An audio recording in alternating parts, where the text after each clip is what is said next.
Les champignons, ils sont apparus il y a un moment, hein. Ils ont à peu près 1,4 milliard d'années. Pour situer les animaux, c'est à peu près 500 millions d'années. Donc ils sont globalement en fait 3 fois plus vieux que nous. Les plantes, elles ont vraiment un super pouvoir hérité des cyanobactéries. C'est qu'elles récupèrent le CO2, elles mélangent à de l'eau, elles foutent de la lumière dessus et ça fait du sucre. Et ça, les champignons, ils adorent ça. Le glucose, c'est vraiment leur truc de junkie, quoi. Comme nous, hein. Comme nous, en fait, d'une certaine manière. Ouais, ouais. Bah, on aime bien parce qu'en fait, le glucose, c'est vraiment la forme primitive qui permet de stocker le carbone.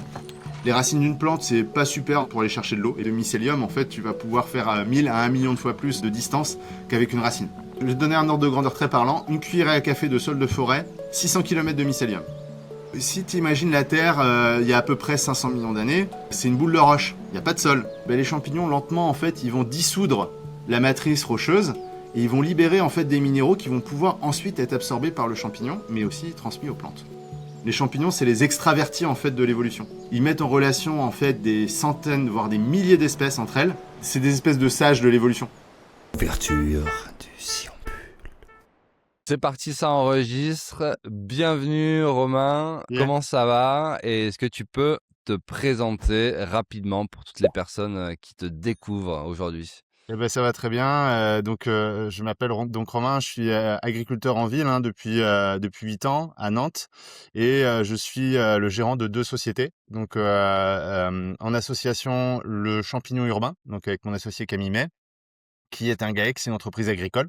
Donc on est agriculteur en ville et je suis le gérant en mon nom propre d'une société de conseil qui s'appelle Études OA où le but c'est d'implanter en fait des champignonnières en ville. Voilà, souvent sur des délaissés urbains.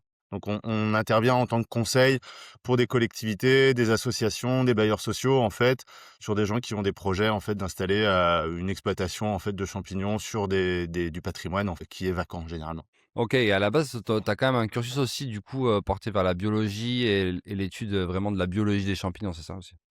En fait, pas vraiment. Ok. En fait, pas vraiment.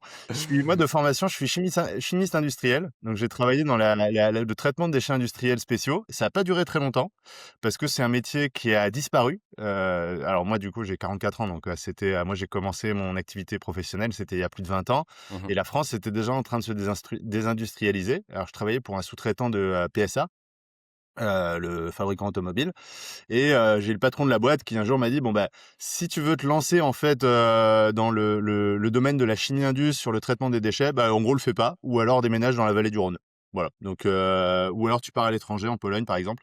Donc du coup, j'ai pas fait ça. J'ai travaillé pendant 10 ans, en fait, dans le milieu des déchets Ok. et j'ai repris mes études, en fait, quand j'avais 30 ans et j'ai fait un master de biologie et un master de physique alors le master de biologie, c'est parce que en fait, ça me passionnait depuis que j'étais gamin et à un moment, en fait, j'ai fait un choix entre la chimie et la biologie. Bon, j'ai peut-être pas fait super le bon, en fait, en prenant la chimie.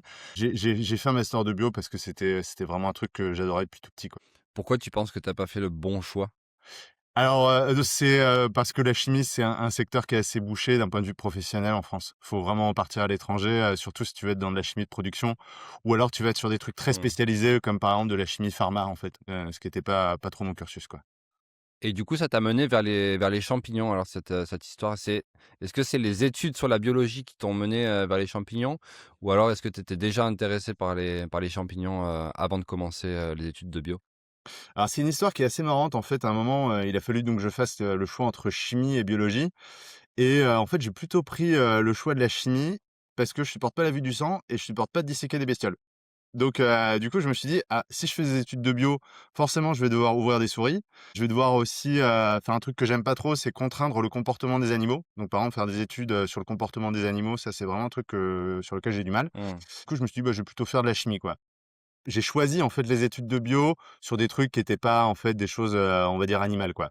C'était, des études de bio, mais qui étaient plus centrées sur une discipline qu'on appelle la biogéochimie. Donc la biogéochimie, c'est une discipline scientifique qui est aux confins, en fait, de la biologie, de la géologie et de la chimie, ou qui va s'intéresser, en fait, à la circulation des grandes espèces chimiques à l'échelle planétaire. Par exemple, le cycle du carbone, le cycle de l'azote, et de voir, en fait, comment les êtres vivants, ils interviennent là-dedans, en fait, pour passer, par exemple, de l'azote du sol vers l'atmosphère. Voilà, des choses comme ça. OK.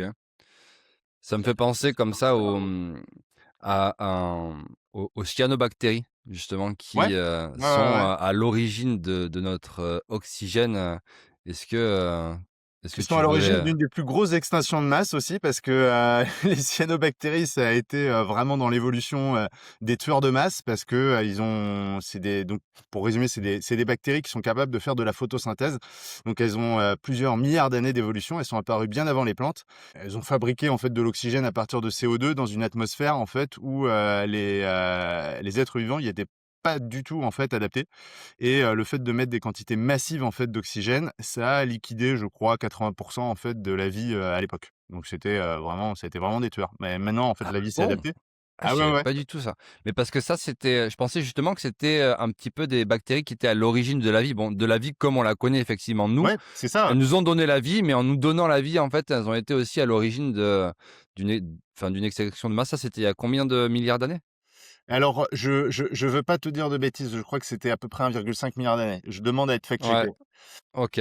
Ce que tu dis, c'est intéressant parce que en fait, nous, on a l'idée, tu vois, des fois, de l'évolution comme d'un truc qui est assez, naturel, machin. En fait, c'est vraiment une bataille pour la survie. L'évolution, de la vie, enfin, la vie telle qu'on la connaît, elle est bâtie sur un monceau de cadavres. C'est un monceau de cadavres. 99,9 en fait, des espèces qui ont été un jour présentes, en fait, à la surface de la Terre ne sont plus là. Elles sont mortes et disparues et de manière complètement naturelle. C'est le fruit de l'évolution, en fait, qui a fait que ces espèces sont disparues. Soit les conditions ont changé ou soit elles ont été remplacées par des espèces plus compétitives.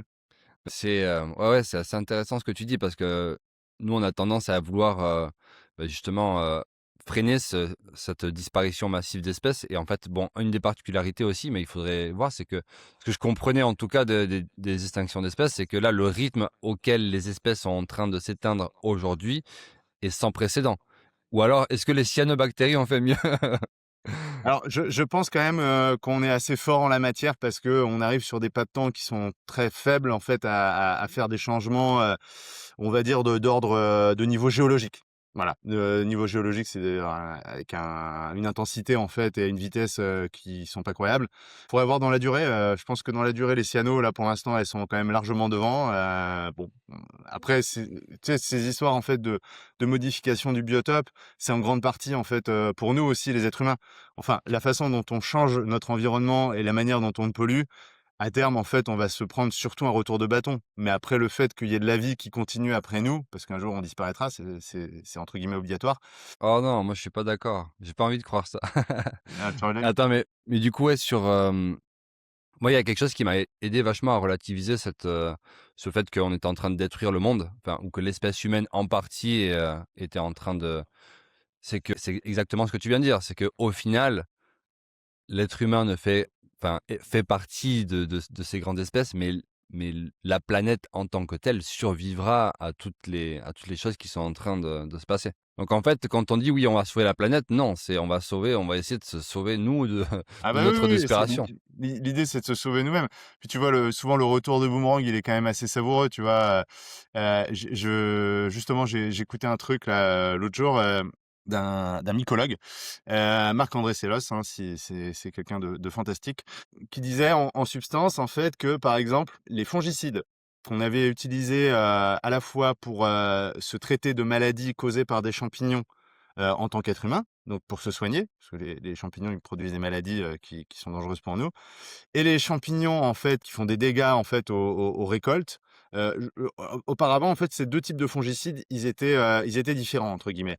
Et puis, il y a à peu près 10-15 ans, en fait, on a décidé, d'utiliser à peu près les mêmes molécules, dosées un peu différemment, et cetera.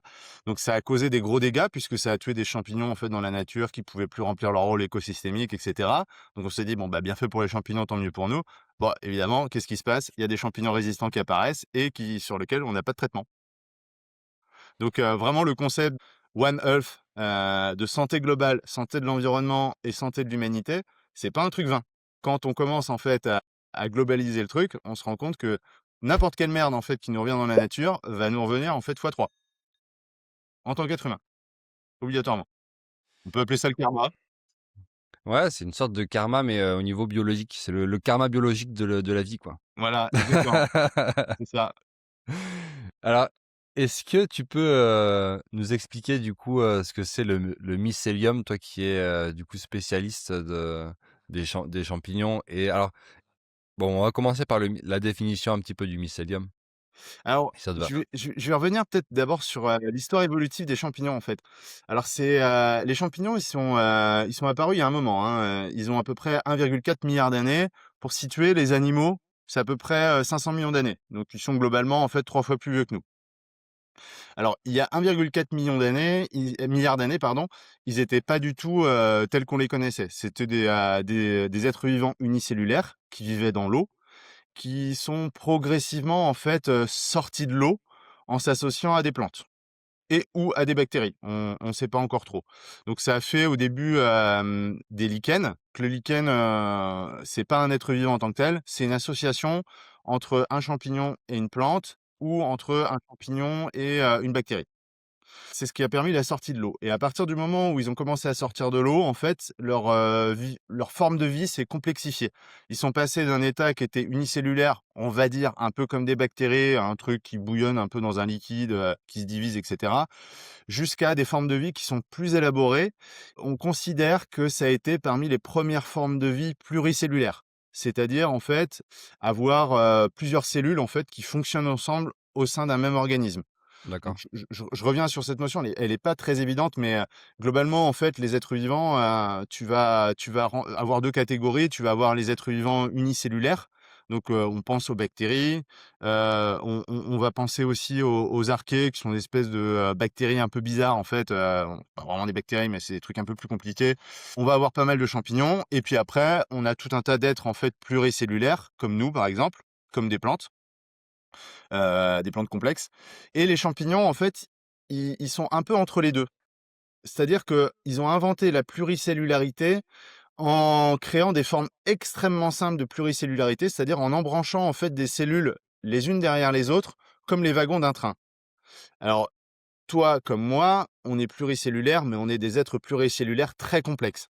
C'est-à-dire que, une cellule de foie et une cellule, je sais pas, de cœur, elles sont différentes. Leur bagage génétique est identique, mais la façon dont les gènes s'expriment est très différente. Tu peux pas prendre une cellule de foie et la remplacer par une cellule de cœur, ça va pas marcher.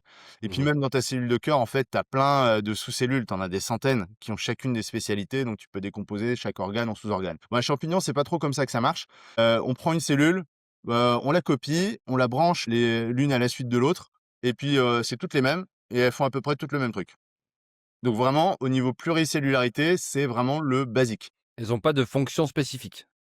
Pas vraiment, non. En fait, ça, c'est comme ça qu'a démarré, entre guillemets, «le mycélium», donc la forme de pluricellularité.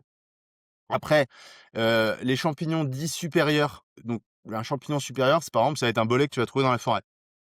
Lui, il a du mycélium, donc cette forme de pluricellularité extrêmement simple. Et puis, il a une fructification, ce qu'on appelle le sporophore. Donc, c'est vraiment le truc qu'on va manger. Voilà, ce truc qu'on a quand on va dans la forêt cueillir des bolets, en fait, on cueille un sporophore de bolet. On va pas ramasser le mycélium, ça a aucun intérêt. Et ça, c'est un truc qui commence déjà à être beaucoup plus complexe. Il y a des organes, donc c'est un être vivant organisé, pluricellulaire, donc avec, des cellules de pied, des cellules de chapeau, des cellules de lamelles, et cetera. Et là, on commence à aller sur, une spécialisation des fonctions qui va commencer à ressembler à ce qu'on peut avoir sur des organismes un peu comme les nôtres, finalement. Ça reste quand même globalement beaucoup plus simple, hein, mais les champignons, faut vraiment le voir comme un pont entre le monde des microbes et le monde, en fait, de la cellularité des gros êtres vivants complexes. Voilà. Et le mycélium, c'est vraiment, ça a été vraiment une des voies de passage, quoi, d'une certaine manière. Et donc ce qui est intéressant, ce que tu dis, c'est que disons ce qu'on mange, c'est vraiment, bah, l'organe, sexuel du champignon, en fait, c'est ça, hein? L'organe reproducteur, on va dire? Ouais, d'une certaine manière, oui, effectivement. C'est l'organe sexuel. Alors, c'est un petit peu, la sexualité des champignons. Ah, c'est un truc passionnant. Mais oui, on va dire en résumé que c'est l'organe sexuel. Juste un fun fact parce que j'y pense, sinon je vais oublier. Alors nous, Vas-y, on vas-y. est des fois dans des débats un peu, binaires, non binaires, en fait, sur la sexualité des individus. Bon, j'ai absolument pas d'avis, hein, sur la question. D'un point de vue biologique, il y a quand même mâle et femelle. Il y a certains champignons qui ont 23 000 types sexuels. OK. 23 000. Mais attends, 23 000, comment ça 23 000? Alors, est-ce qu'on C'est-à-dire peut que, rentrer dans le détail de ces bon, peut-être pas des 23 000, mais de un qui n'est pas mâle ou femelle? Ou est-ce qu'il y a mâle et femelle déjà? Dans ces 23 000? il y a certains champignons, en fait, qui sont, on pourrait dire, mâles et femelles, même si pour les champignons, c'est des êtres vivants qu'on appelle isogames, c'est-à-dire qu'il y a pas de différence entre un mâle et une femelle. Voilà, si je reprends les êtres humains, bon, généralement, les mâles, ils sont barbus, ils ont la voix grave et ils aiment les motos et puis, les femelles, elles se mettent du parfum, elles ont des gros seins. Les champignons, c'est pas du tout comme ça. En fait, il y a pas de caractère morphologique qui permette de déterminer si c'est un individu, entre guillemets «mâle» et femelle. D'ailleurs, on utilise plutôt des termes, d'A ou d'alpha, en fait, pour les champignons qui sont binaires. Il y en a qui sont pas binaires, justement, et qui ont plusieurs types sexuels, donc des centaines, voire des milliers. Donc la reproduction, elle est possible parce que, un champignon, en fait, si tu veux, pour te donner un ordre de grandeur, un champignon supérieur, donc par exemple un champignon de Paris, sur la durée de sa vie, il va produire à peu près 5 milliards de spores. Pour donner un peu un ordre de enfin, pour ramener à quelque chose qu'on connaît, c'est comme s'il copulait 5 milliards de fois. Donc dans le tas, c'est pas gênant en fait qu'il ait, je sais pas combien de milliers de types sexuels. Forcément, en fait, à un moment, ça va tomber juste, quoi. OK, ouais, d'accord. Voilà. J'ai du mal à appréhender, en fait, ce que ça signifie en termes biologiques d'avoir 23 000 types sexuels. Mon cerveau ne Je n'arrive comprends pas pas. ouais, Ouais. comprend pas. Alors en fait, les champignons, alors comment ils se reproduisent? Alors ça, c'est un truc, c'est pareil, c'est une somme. Globalement, il faut quand même 2 individus qui soient de type sexuel compatible. Il en faut 2. Du coup, c'est un peu comme nous, en fait. Ça, pour le coup, c'est assez simple. OK. Sauf que, quand tu tu es sur ces fameux 23 000 types, ça veut dire que quand tu es un individu, en fait, il faut que tu tombes, en fait, sur, tu as une chance sur 23 000, en fait, de tomber sur un partenaire compatible. Alors, pour résoudre le problème, en fait, ils vont sporuler beaucoup. Donc le mode de reproduction, sexuée des champignons, c'est les spores. Alors quand on va dans la forêt, qu'on va ramasser un bolet justement, on va revenir à notre bolet tout à l'heure, on remarque en fait que, sous son chapeau, il a des lamelles. Ces lamelles en fait, c'est des sites de maturation des spores. Les spores, c'est, on va dire un peu les équivalents des spermatozoïdes et des ovaires. C'est, vraiment les cellules qui vont, «porter» entre guillemets le matériel génétique qui va permettre la reproduction. Alors sauf que, bon, je sais plus, quel ordre de grandeur on a, mais, je sais pas, dans 1 millilitre de sperme humain, on a, quelques millions de spermatozoïdes. Bon, les champignons, ils nous explosent, hein, sans Viagra, en fait, ça se compte en milliards de milliards, hein. C'est absolument monstrueux et À l'intérieur de quoi? De un seul sport? alors, c'est, un sporophore. Donc c'est-à-dire que Ah oui, un champignon, un champignon, on va dire. voilà, qui pousse, voilà, tu peux l'ordre de grandeur, en fait, sur, le degré de sporulation, c'est le milliard. En sachant que si tu as été aux champignons et si tes auditeurs, ils ont été aux champignons, des fois, en parlant des cèpes, sur, je sais pas moi, 20 ou 30 mètres carrés, tu vas pouvoir trouver, des dizaines de cèpes sur un même endroit. Enfin, ça peut être énorme. Oui, Tu oui. peux t'imaginer, en fait, que, la production localisée, en fait, de spores, de cèpes dans un seul endroit, ça va se compter en centaines de milliards sur quelques mètres carrés. Et ces spores, ils vont être, effectivement de différents types sexuels. L'idée, en fait, d'un cep, c'est qu'il puisse s'accoupler, en fait, avec, bah, les spores qui sont issus, en fait, d'un autre individu.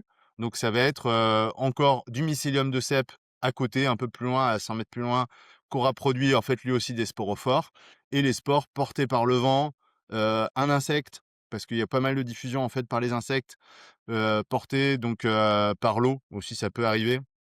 Portés par des animaux plus compliqués, genre comme par exemple des sangliers, bah, l'idée c'est qu'en fait, les spores puissent se rencontrer d'individus différents, former ce qu'on appelle un mycélium, primaire, puis un mycélium secondaire et former un nouveau mycélium complet. Alors ce truc, en gros, statistiquement dans la nature, ça se produit, une fois tous les, je sais pas, 10 ou 100 milliards. C'est, la chance que ça a de se produire, elle est extrêmement faible. Mais les champignons, ils s'en foutent parce que vu qu'ils produisent des, flopées de spores absolument monstrueuses, il y a absolument aucun problème. Si ça foire, très régulièrement, heu, Tu vois, par rapport à pour situer un peu ce que c'est en fait, en termes de différence, les spores avec une graine parce qu'on souvent on a enfin, historiquement, on a rangé les champignons avec les plantes. C'est qu'en 1959 qu'on s'est dit: «Tiens, bah, bon, ça serait quand même pas mal de les changer» parce que c'est vrai que ça a quand même plutôt rien à voir. Enfin, on se dit des fois les champignons c'est des plantes, parce que ça bouge pas, mais en fait, en vrai, ça a vraiment franchement rien à voir. Une graine de plante, ça embarque des réserves de nourriture pour pouvoir commencer sa germination. Donc quand tu vas planter, alors je sais pas, on a peut-être fait ça en 5e en SVT, on a planté des graines de haricots en fait dans, du Mmh. coton, et puis on a vu que ça a germé. Bah, en gros, la plante, pour qu'elle puisse faire fabriquer sa racine, il faut qu'elle ait des réserves et pour qu'elle puisse fabriquer ses feuilles, en fait, il faut qu'elle puisse bouffer et tu peux planter une graine de haricot dans du coton hydrophile imbibé de flotte. Il y a absolument rien à manger là-dedans. Il y a juste de la lumière et de l'eau. Ça suffit pas pour faire une plante complète, mais par contre, ça suffit largement, en fait, pour démarrer un individu. Et les champignons, les spores, ont pas de réserve, enfin quasiment pas de réserve. Donc, Mmh. en gros, ils ont juste à peine assez d'énergie pour faire un proto-mycélium, on appelle ça le mycélium primaire, qui va avoir quelques microns, en fait, de longueur, avant de rencontrer un mycélium, primaire de sexe opposé, qui va permettre, en fait, de faire un mycélium, on va dire, entre guillemets, «complet» d'un point de vue génétique, quoi. Et généralement, ce truc-là rate, ça rate quasiment tout le temps, quoi. Mais les fois où ça marche, bah, voilà, c'est parti. C'est ce qui explique aussi le fait que ce soit aussi, compliqué de cultiver un champignon, disons, de façon, artificielle. Il y a plusieurs trucs en fait, il y a effectivement, la phase, où on va faire germer les spores. Ça, on y arrive assez bien.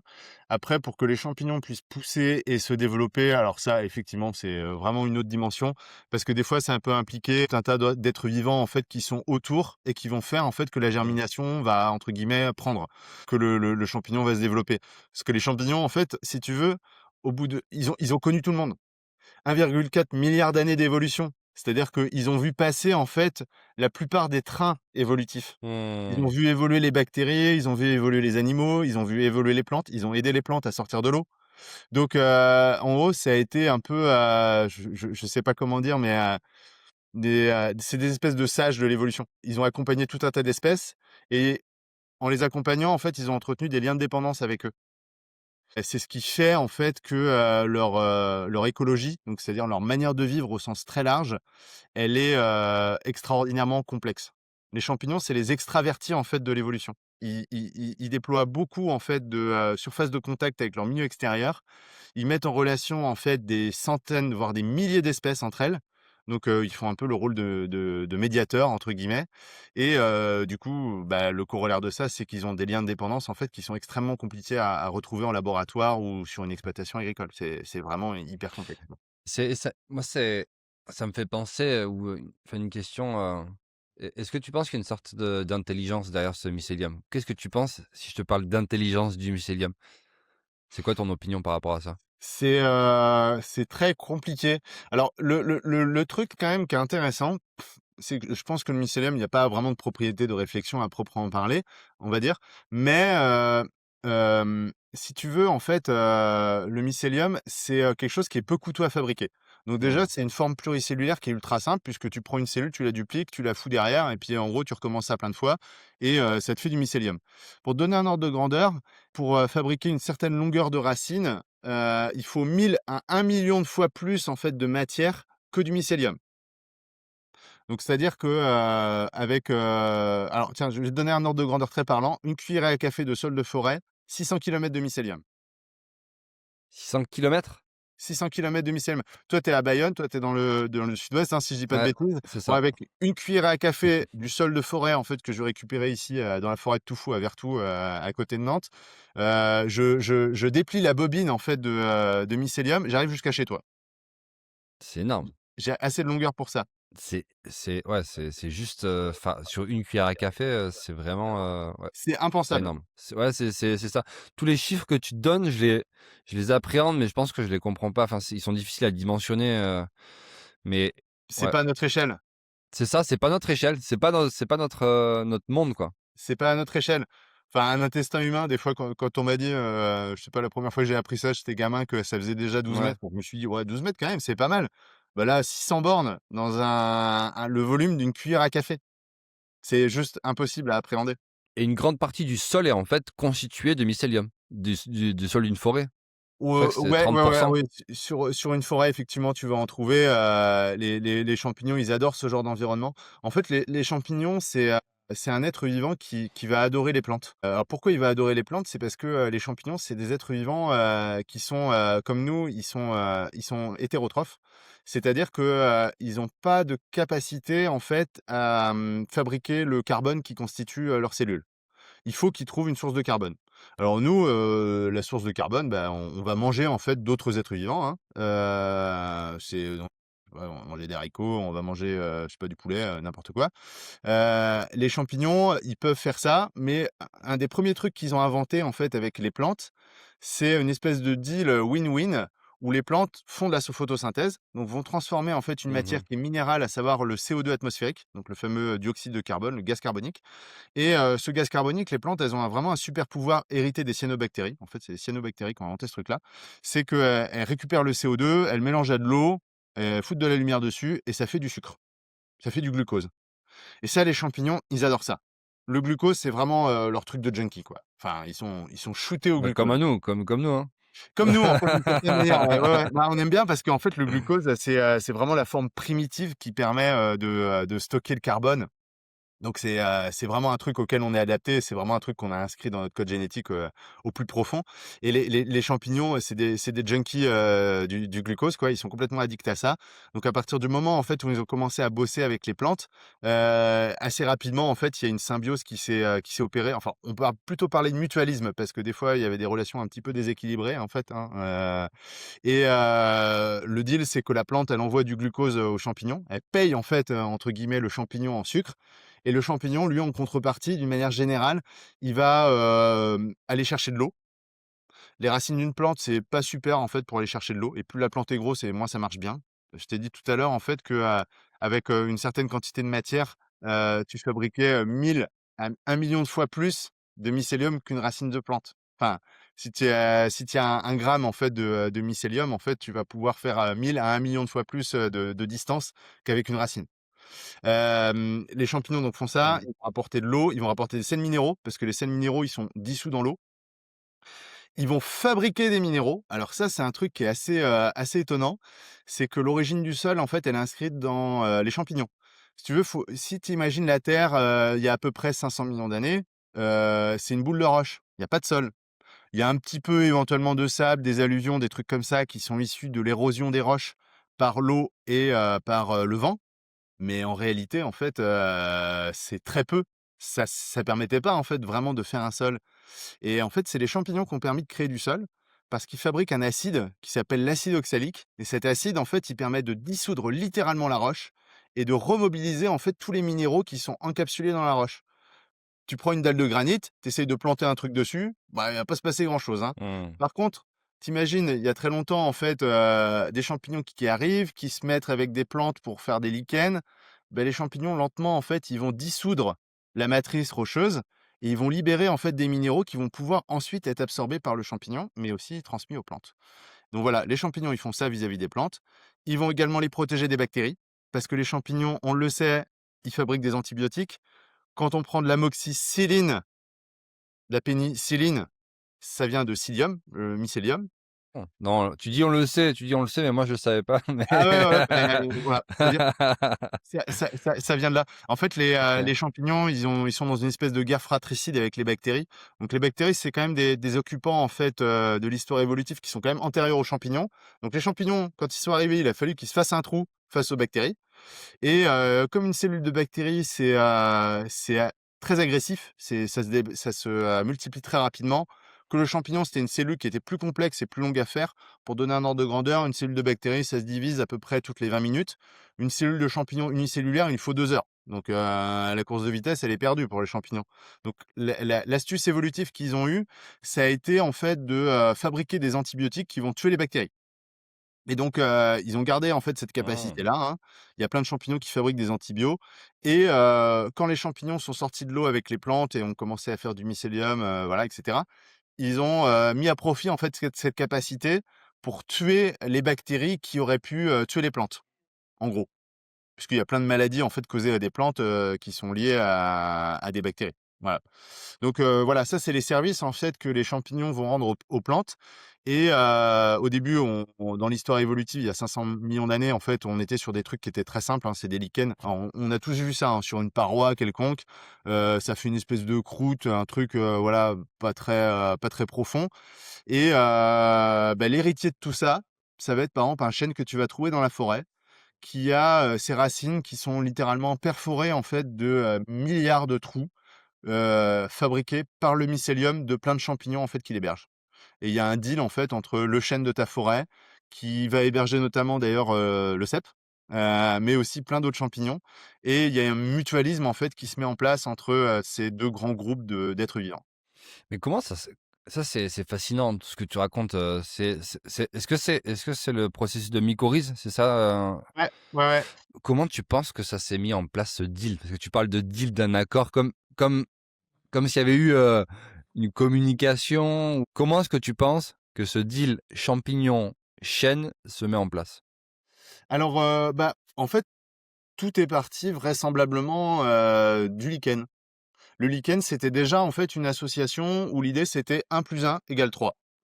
On est plus fort en fait à 2 que ce qu'on aurait été capable de faire tout seul. Ouais. Bah, techniquement, en fait, quand on se replace il y a 500 millions d'années, hein, globalement, le champignon tout seul, en fait, il aurait pas pu sortir de l'eau, ou alors il aurait pas pu facilement en fait sortir de l'eau, ou du moins à cette vitesse, parce qu'il lui manquait en fait une source de carbone.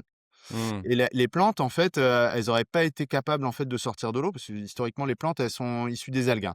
Donc, enfin, les algues, c'est des types de plantes. Mais elles avaient pas, en fait, inventé la racine. Donc elles étaient pas capables de se fixer Mmh. sur un support, et en plus, elles étaient sensibles à la dessiccation. C'est-à-dire la dessiccation, c'est le fait de sécher. Une algue, tu la sors de l'eau, en fait, elle crève, quoi. Donc, comment ça s'est mis en place? Bah, le champignon, il a fourni un «abri» entre guillemets à la plante, notamment un abri par rapport à la dessiccation. Il a amélioré les capacités à récupérer de l'eau, en fait, dans le milieu, que la plante avait pas, parce qu'elle avait pas inventé la racine. Elle s'en foutait. Les plantes historiques, en fait, qui étaient dans l'eau, pourquoi tu vas faire une racine, en fait, alors que tu as de l'eau partout, quoi?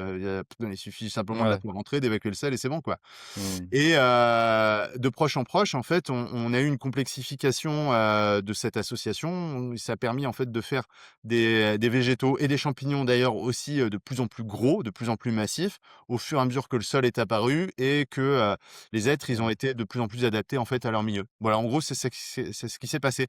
D'ailleurs, je te parlais d'un monsieur là, Marc-André Sellos, un mycologue qui est vraiment un éminent professeur du Muséum d'histoire naturelle. Lui, il est même encore plus provocant en disant: «Bah, un chêne mycorhizé, c'est un espèce de lichen qui a réussi, quoi. C'est un espèce de gros lichen, quoi». Biologiquement, en fait, c'est vrai. Il C'est a un raison. lichen avec une Rolex. Ouais, c'est ça, ouais. Ouais, c'est exactement ça. C'est une Rolex, c'est un compte en Suisse. C'est globalement, c'est quand même pas très loin. C'est plus complexe, mais dans l'idée, c'est vraiment la même chose. Un chêne, tu lui enlèves ses champignons, il crève, hein. Il est mort. Ah ouais, Et à ce point-là, OK, d'accord. ah ouais, ouais. Ouais, ouais, ils sont pas capables. En fait, si tu veux, toujours cette histoire, en fait, de rapport, entre, le «coût matière» entre guillemets et la longueur, en fait, de racine ou de mycélium que tu peux faire. Au bout d'un moment, en fait, une racine de chêne, ça sert plus du tout à prospecter de l'eau, ça sert à tenir l'arbre droit. Parce que ce qu'elle veut faire une plante, c'est aller chercher le soleil. Parce que ça, ce truc-là, elle peut pas le sous-traiter. Une racine de plante au début, Mmh. ça va être efficace pour aller, récupérer de l'eau parce que c'est petit et que de toute façon la plante qu'on a apportée, elle est pas grosse. Tu vois, tu prends un brin d'herbe, Mmh mh. voilà, la racine, elle est très capillaire, elle est assez efficace pour aller choper de la flotte. Par contre, quand tu es un chêne qui a 500 ans, ta racine, elle est, énorme, elle est comme as, elle sert surtout à éviter que le chêne se casse la gueule.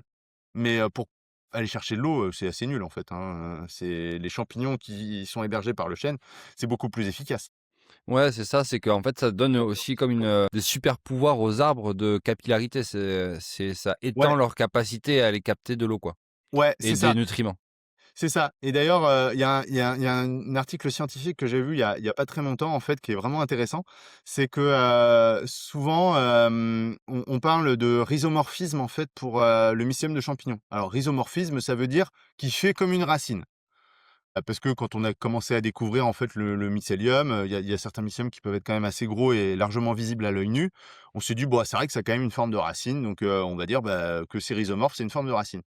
Dans l'histoire de l'évolution, c'est quand même sans doute plutôt l'inverse qui s'est passé. C'est plutôt en fait le mycélium qui s'est déployé et qui a fait en sorte que les racines le suivent. Et d'ailleurs, ça se retrouve encore aujourd'hui. Il y a une thèse en fait qui corrobore ça. C'est que quand tu es dans une forêt, que tu as, un chêne mycorhizé, en fait, c'est le mycélium qui va guider en fait la pousse des racines. En gros, le mycélium, à son Waouh! extrémité, il va fabriquer des hormones de croissance auxquelles le végétal va être sensible et qui vont activer la multiplication des cellules en fait de la racine. Donc littéralement, en fait, le mycélium, lui, il va prospecter plein de trucs. Donc il va sans doute tomber sur des voies sans issue, à un endroit, je sais pas, le sol, il va être trop sec, trop calcaire, trop acide. Ah là, il y a des bactéries qui sont pas cool. Là, il y a trop d'eau, là, il y en a pas assez, bah, là, c'est de la roche. Enfin bref, il fait un peu le rôle d'explorateur et puis quand il tombe, en fait, sur une portion de sol, en fait, qui est pas mal, qui est au bon pH, avec de la nourriture et tout, il envoie des hormones et les racines, en fait, vont partir dans cette direction. C'est un peu comme si c'était les yeux de l'arbre, Ouais, c'est ça. C'est vraiment, ils vont pouvoir, faire un rôle d'éclaireur. Ils d'éclaireur, Et comme le mycélium, c'est pas très coûteux, en fait, à fabriquer, si jamais il s'engage dans une voie qui est sans issue ou qui est dangereuse, bah, c'est pas grave, il va mourir et puis, il va aller ailleurs. Enfin, il y a du mycélium. Tu sais, les champignons, c'est pas des êtres vivants, comme nous, où nous, on essaye à tout prix, en fait, de préserver notre intégrité physique. Heu Tu vois, Mmh. nous, je sais pas, tu es poursuivi par un chien, il a l'air agressif, tu vas courir, tu vas te barrer. Un mycélium, en fait, enfin un champignon, lui, dès qu'il y a un agresseur, en fait, il peut pas se barrer, quoi, et le bolet, il peut pas prendre ses jambes et c'est pas possible, ça marche pas. Donc, lui, ce qu'il va faire, c'est qu'il a développé, en fait, des capacités de réparation qui sont absolument hors normes. Là, il y a beaucoup de champignons, en fait, qui sont capables de se réparer, mais à des niveaux de destruction, en fait, qui sont ultra avancés, quoi. Ils sont capables de régénérer, des parties entières de leur corps à partir de quelques grammes.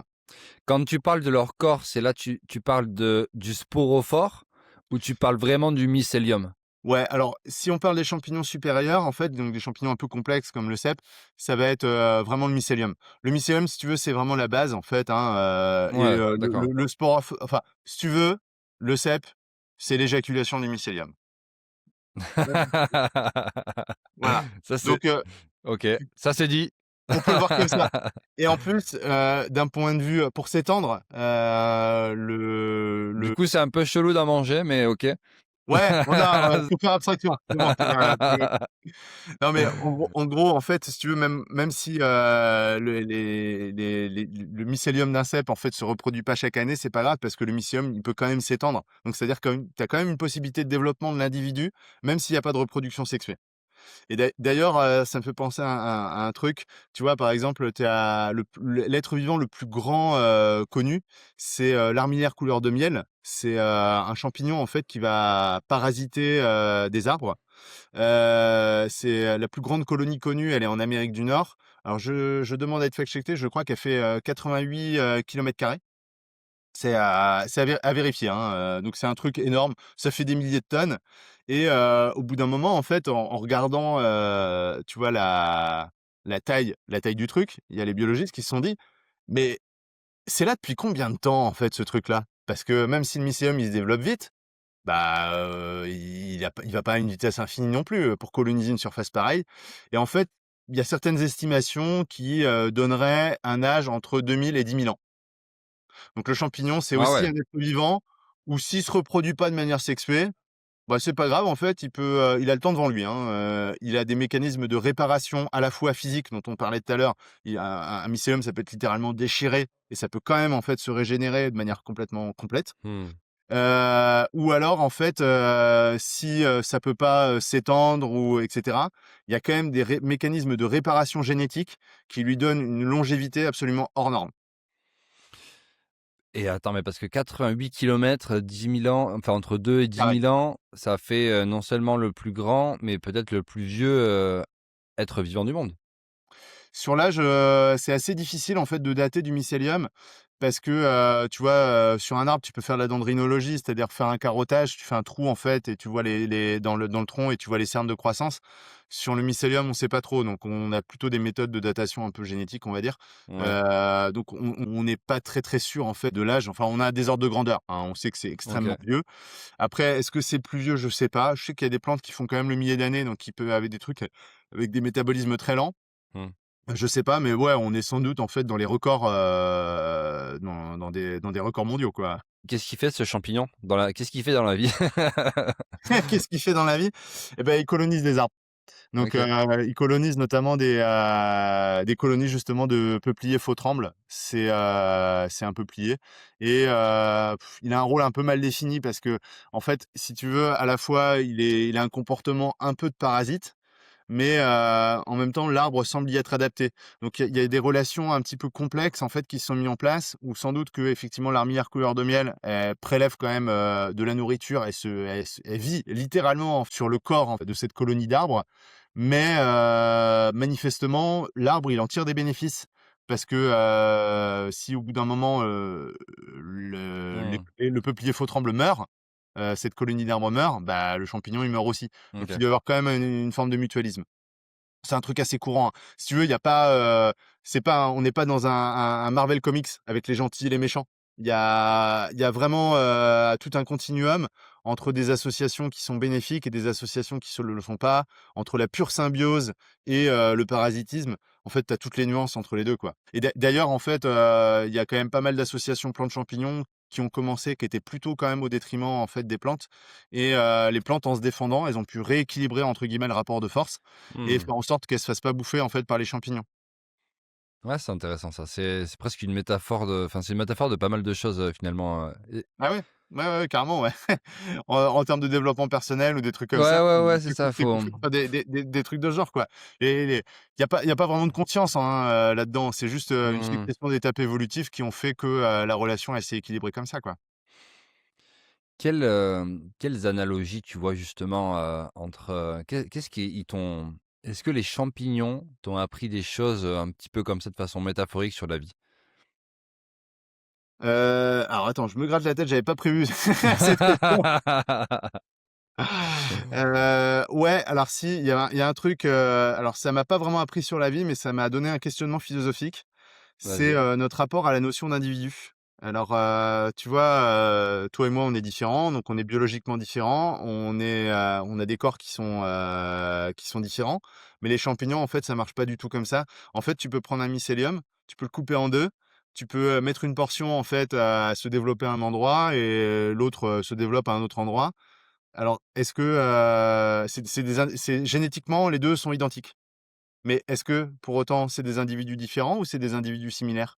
Mmh. En fait, ça vient questionner, pas mal de notre rapport au monde, qui est souvent hyper anthropocentré. Tu vois, on en parlait tout à l'heure, en fait, sur les 23 000 types sexuels. Alors, tous les champignons ont pas 23 000 types sexuels, mais c'est un truc qu'on a tellement de mal à appréhender que, parce que c'est très différent, en fait, de nous, du monde physique, en fait, qu'on peut ressentir.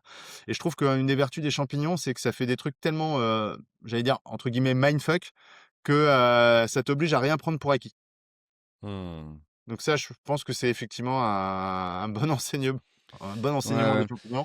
C'est que ça peut tout te questionner de manière, «intégrale» entre guillemets, hein. Mmh, ouais, c'est intéressant ça.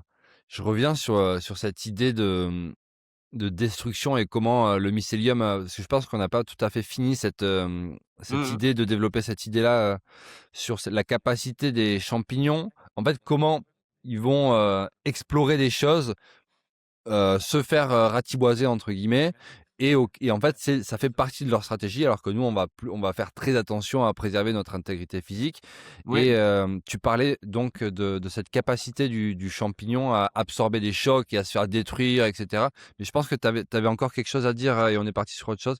Est-ce que tu veux revenir un peu sur ça? Ouais, le champignon, c'est un peu un héros de shonen quoi, en fait, hein, il se prend, de manga là, il se prend des chocs, invraisemblables et en fait, il arrive, toujours à se régénérer. Ah ouais, ouais, ouais. Et des fois, en fait, c'est même inscrit dans sa biologie. C'est-à-dire que, par exemple, tu es un sanglier, tu vas dans la forêt, tu as des cèpes, machin, tu commences à gratter le sol, bah, tu vas, embarquer, en fait, du mycélium que tu vas diffuser ailleurs. Donc il a fait, entre guillemets, d'une une adaptation, en fait, qui était un peu une contrainte à la Mmh. base, vraiment un outil de diffusion. Un sanglier qui retourne un sol de forêt, en fait, qui va balancer du mycélium partout, bah, il va juste offrir plus de chances, en fait, au mycélium de se développer et de se propager dans la forêt. C'est quand même un truc qui est, assez incroyable, en fait, comme truc. Ouais, c'est comment tu arrives à faire d'une attaque, en fait, tu le transformes dans quelque chose Une de opportunité. positif et d'une opportunité, exactement. Ouais. Ouais, c'est ça, ouais. Hmm. Bah, de toute façon, je pense que pour les champignons, comme pour pas mal d'êtres vivants, c'était ça ou mourir. Donc il a fallu quand même trouver un peu des tricks, des astuces Hmm. pour passer au-dessus de ça. Alors, ce qu'on voit pas, c'est effectivement, c'est que l'évolution, c'est un charnier, hein, il y a sans doute eu plein d'impasses évolutives et des êtres vivants qui ont tenté des trucs qui ont pas Hmm. marché et juste ils ont disparu. Tu sais, c'est le biais du survivant. On regarde tout un tas de trucs et notamment les champignons en se disant: «Waouh, c'est génial, ils ont des astuces de fou». Mais en fait, il y a plein de lignées évolutives de champignons, qui les ont précédés, en fait, qui sont mortes parce que en fait, elles ont pas trouvé la bonne astuce, quoi. Ça a été une sélection, hein, c'est vraiment faut le voir vraiment comme ça, quoi. Ouais, je reviens sur, aussi sur une idée que tu as eue au tout début du podcast et on l'a pas creusé, mais là, je pense que c'est le moment. Sur, justement que tu disais qu'on était, un peu voué à disparaître. Enfin, le Ouais, destin de l'humanité, était de disparaître. Je pense que c'est, d'un point de vue statistique, tu as totalement raison. Mais en tant que membre de l'espèce humaine, je ne peux me résoudre à penser ça. C'est encore une fois un peu un truc d'ego et tout ça, tu vois? Mais ouais, tu veux développer un peu cette idée et pourquoi est-ce que tu penses que l'humain est voué à disparaître? bah, je pense que, en fait, ce qui va se passer, c'est comme pour pas mal d'êtres vivants, en fait, qui ont, des niveaux de transformation du monde, en fait, qui sont à l'échelle géologique. C'est que, on est en train de créer, en fait, des conditions qui, vont nous rendre entre guillemets, qui vont rendre le monde qu'on connaît, en fait, invivable et on disparaîtra sans doute pas vraiment. C'est-à-dire qu'on va évoluer vers autre chose et qui, au bout d'un moment, sera tellement distant de ce qu'on est aujourd'hui que ça sera une autre espèce. Voilà, alors, et Ah OK. on peut, alors tu vois, par exemple, dans l'évolution, enfin, on parle souvent de l'évolution biologique comme d'un truc où on va d'une forme, entre guillemets «simple», enfin, on peut penser à des bactéries qui sont apparues effectivement, il y a plusieurs milliards d'années, vers des choses qui sont plus complexes. Mais les bactéries, en fait, mine de rien, elles sont quand même toujours là. Et l'évolution, c'est pas toujours d'aller du plus simple au plus complexe. Il peut y avoir des fois des régressions évolutives où on va du complexe vers le plus simple. C'est peut-être ce qui nous attend, en fait, c'est, d'aller vers des formes de vie plus simples. D'une manière générale, en fait, Mmh. Heu, en biologie, tu vois, tu as 2 grands types de stratégies. C'est-à-dire, tu as les stratégies K et les stratégies R. Les stratégies K, ça va être des êtres vivants, en fait, on va dire un peu complexes, qui vont essayer justement de préserver leur intégrité physique, de prendre soin de leur descendance et cetera. Et puis tu as les stratèges R, en fait, qui en ont un peu plutôt rien à foutre et qui vont faire, plein de descendants, Mmh. et s'il y en a plein qui meurent, bah, c'est pas grave, de toute façon, c'est pas coûteux de fabriquer des nouveaux individus et il y a tout un continuum, en fait, d'espèces entre ces 2 là. Et des fois, dans des conditions un peu fluctuantes, un peu compliquées, c'est plutôt les stratèges R qui vont mieux fonctionner, quoi. Ça me fait vachement penser tout ce que tu dis, alors j'ai ouais sur à à ce que propose Olivier Hamann sur le concept de robustesse. Je Ah, sais je pas connais si pas. ah mais il faudra que tu checkes alors parce que c'est, en fait, c'est exact il utilise beaucoup ce terme de fluctuation. Il dit: «On entre dans un monde qui va beaucoup fluctuer et comment est-ce qu'on va faire pour être robuste?» Et tout ce que tu décris là, tout et en fait, je me rends compte qu'il faut vraiment qu'on apprenne des champignons et de comment est-ce qu'on peut utiliser les chocs que la société ou que nous, en tant qu'individus, on va recevoir pour pour être plus fort, en fait, pour, transformer ça en opportunité. Et lui, il Mmh. développe du coup cette stratégie de la robustesse, au contraire de la résilience. La résilience, c'est, le fait qu'un matériau revienne dans sa forme initiale. Mmh. À la base, c'est quelque chose du point de vue physique, Ouais, mécanique, ouais. mécanique, alors que du coup, la robustesse, c'est justement inspiré du vivant. Et je pense que Ouais. tous les exemples que tu donnes là, d'arriver en fait, à devenir, que l'évolution et j'aimerais bien que tu donnes un exemple justement de biologique où tu as dit: «Ouais, ça va pas tout le temps du plus complexe, du plus simple vers le plus complexe, mais ça va aussi des fois du plus complexe vers le plus simple». Est-ce que tu pourrais donner un exemple d'évolution biologique qui, corrobore ce que Alors, je sais qu'il y a certains champignons, en fait, qui ont fait ça dans leur histoire évolutive. Alors, je sais plus quelle mmh, espèce en particulier. Je crois que c'est les chytriomycètes. C'est des champignons, en fait, qui sont, très, très simples. Hem, c'est sous caution, mais l'idée, c'est qu'il y a eu des champignons très évolués, en fait, très complexes, un peu comme, bah, voilà, les cèpes, hein, on en revient parce que c'est tout le monde qu'on connaît et à un moment, en fait, ils ont vécu dans des environnements perturbés et sont revenus, en fait, à des choses qui sont unicellulaires et parce que c'était plus adapté Mmh. aux conditions du milieu. Alors quelque part, en fait, ils ont quand même disparu, en fait, c'est l'ancêtre complexe a quand même disparu, mais il a laissé un héritage, en Mmh. fait, d'un être vivant, plus simple. J'ai pas mis en magasin, mais OK. Non, non, mais mais après, j'avoue que c'était un petit peu chaud comme question, mais non, ouais. mais en fait, mais au-delà de ça, c'est en fait, ce qui est vraiment parlant dans ce que tu dis, c'est, hem, on est vraiment peut-être amené, pour survivre, à revenir à des choses plus simples et Alors moins complexes et j'ai beh, vas-y si tu veux rebondir, hein. ouais, ouais, ouais, tu vois, par exemple, donc nous, on fait de la production de champignons, comestibles, Venons-y. hein et j'ai fait un stage, en champiculture il y a 2 ans et demi, hein, pour me perfectionner chez un producteur de champignons de Paris et le gars, en fait, il avait une super installation. C'était du côté de Saumur et le gars, en fait, au demi-degré près, il pouvait, régler la température dans ses salles de fructification. Donc, il pouvait prédire en fait enfin, s'il voulait avoir les champignons le mardi après-midi, c'était pas le mardi matin, si tu veux, en gros, hein. Il pouvait, avoir, ce truc-là qui fonctionnait et moi j'arrive là-dedans et nous on a une installation, on va dire, qui est beaucoup plus roots, quoi. On est soumis quand même pas mal aux variations de température extérieure. On n'a pas de climatisation, on n'a pas de température, dirigée de manière aussi précise que ça et on fait beaucoup de trucs en mode manuel et cetera. Et le gars, en fait, je lui pose la question, je lui dis: «Bah, franchement, tu as une super installation, ça t'a coûté combien?» Il m'a dit: «Bah, cher» et il dit: «Bah», je lui dis: «Bah, tu es content?» et il fait: «Ouais, ouais, par contre, il y a une panne de courant, je suis mort. Mmh. Il y a une panne de courant, je suis mort. Toi, ton truc» parce qu'il avait visité mon installation, il m'a dit: «Toi, tu as une panne de courant, en fait, c'est OK. Ton installation, elle tourne toujours. Mais c'est peut-être moins précis, c'est moins performant, en fait, finalement, dans l'absolu. Mais par contre, toi, tu as une panne de courant, en fait, ton installation, elle tourne toujours. La mienne, c'est foutu, je balance tout» et je pense que c'est Mmh. aussi une bonne illustration, de ce que c'est le monde aujourd'hui, où on est ultra, spécialisé individuellement. Mais il faut se dire qu'il y a 100 ou 150 ans, en fait, la plupart des gens faisaient tout un tas de métiers parce qu'ils assuraient, en fait, eux-mêmes, en fait, des fonctions, qu'on a aujourd'hui, sous-traitées à la société dans son ensemble. Enfin, les gens, ils produisaient leur nourriture, ils arrivaient à se soigner, ils arrivaient à construire leur maison, à leur faire la maintenance, en fait, de la plupart de leurs objets. Alors, bon, les conditions de vie, en fait, d'il y a un siècle, je suis pas forcément fan, hein, mais on peut se dire quand même peu qu'on est peut-être rendu un peu loin L'espérance des de pros. vie de 35 ans, tu pas Ouais, fan? voilà, ouais. Il y a un siècle, c'était un peu plus que ça, mais effectivement, même la génération de mes grands-parents, il y a eu, des enfants mort-nés. Enfin, c'était quand même pas si vieux que ça. Je suis pas forcément, pour, revenir à ça, mais il y Mmh. a il y a il y a quand même des enseignements. Enfin, faut se dire que, par exemple, l'autonomie alimentaire, d'une grande ville, en fait, comme, Paris, Nantes, alors Bayonne, je sais pas, mais c'est de 3 jours à une semaine de bouffe, quoi. Mmh. Si jamais tu as les camions, en fait, qui s'arrêtent, tu as les frigos qui lâchent, 3 jours à une semaine, les gens, ils ont vidé leur placard, ils ont plus rien dans les frigos, il y a plus de magasins, il y a plus rien. C'est hyper fragile.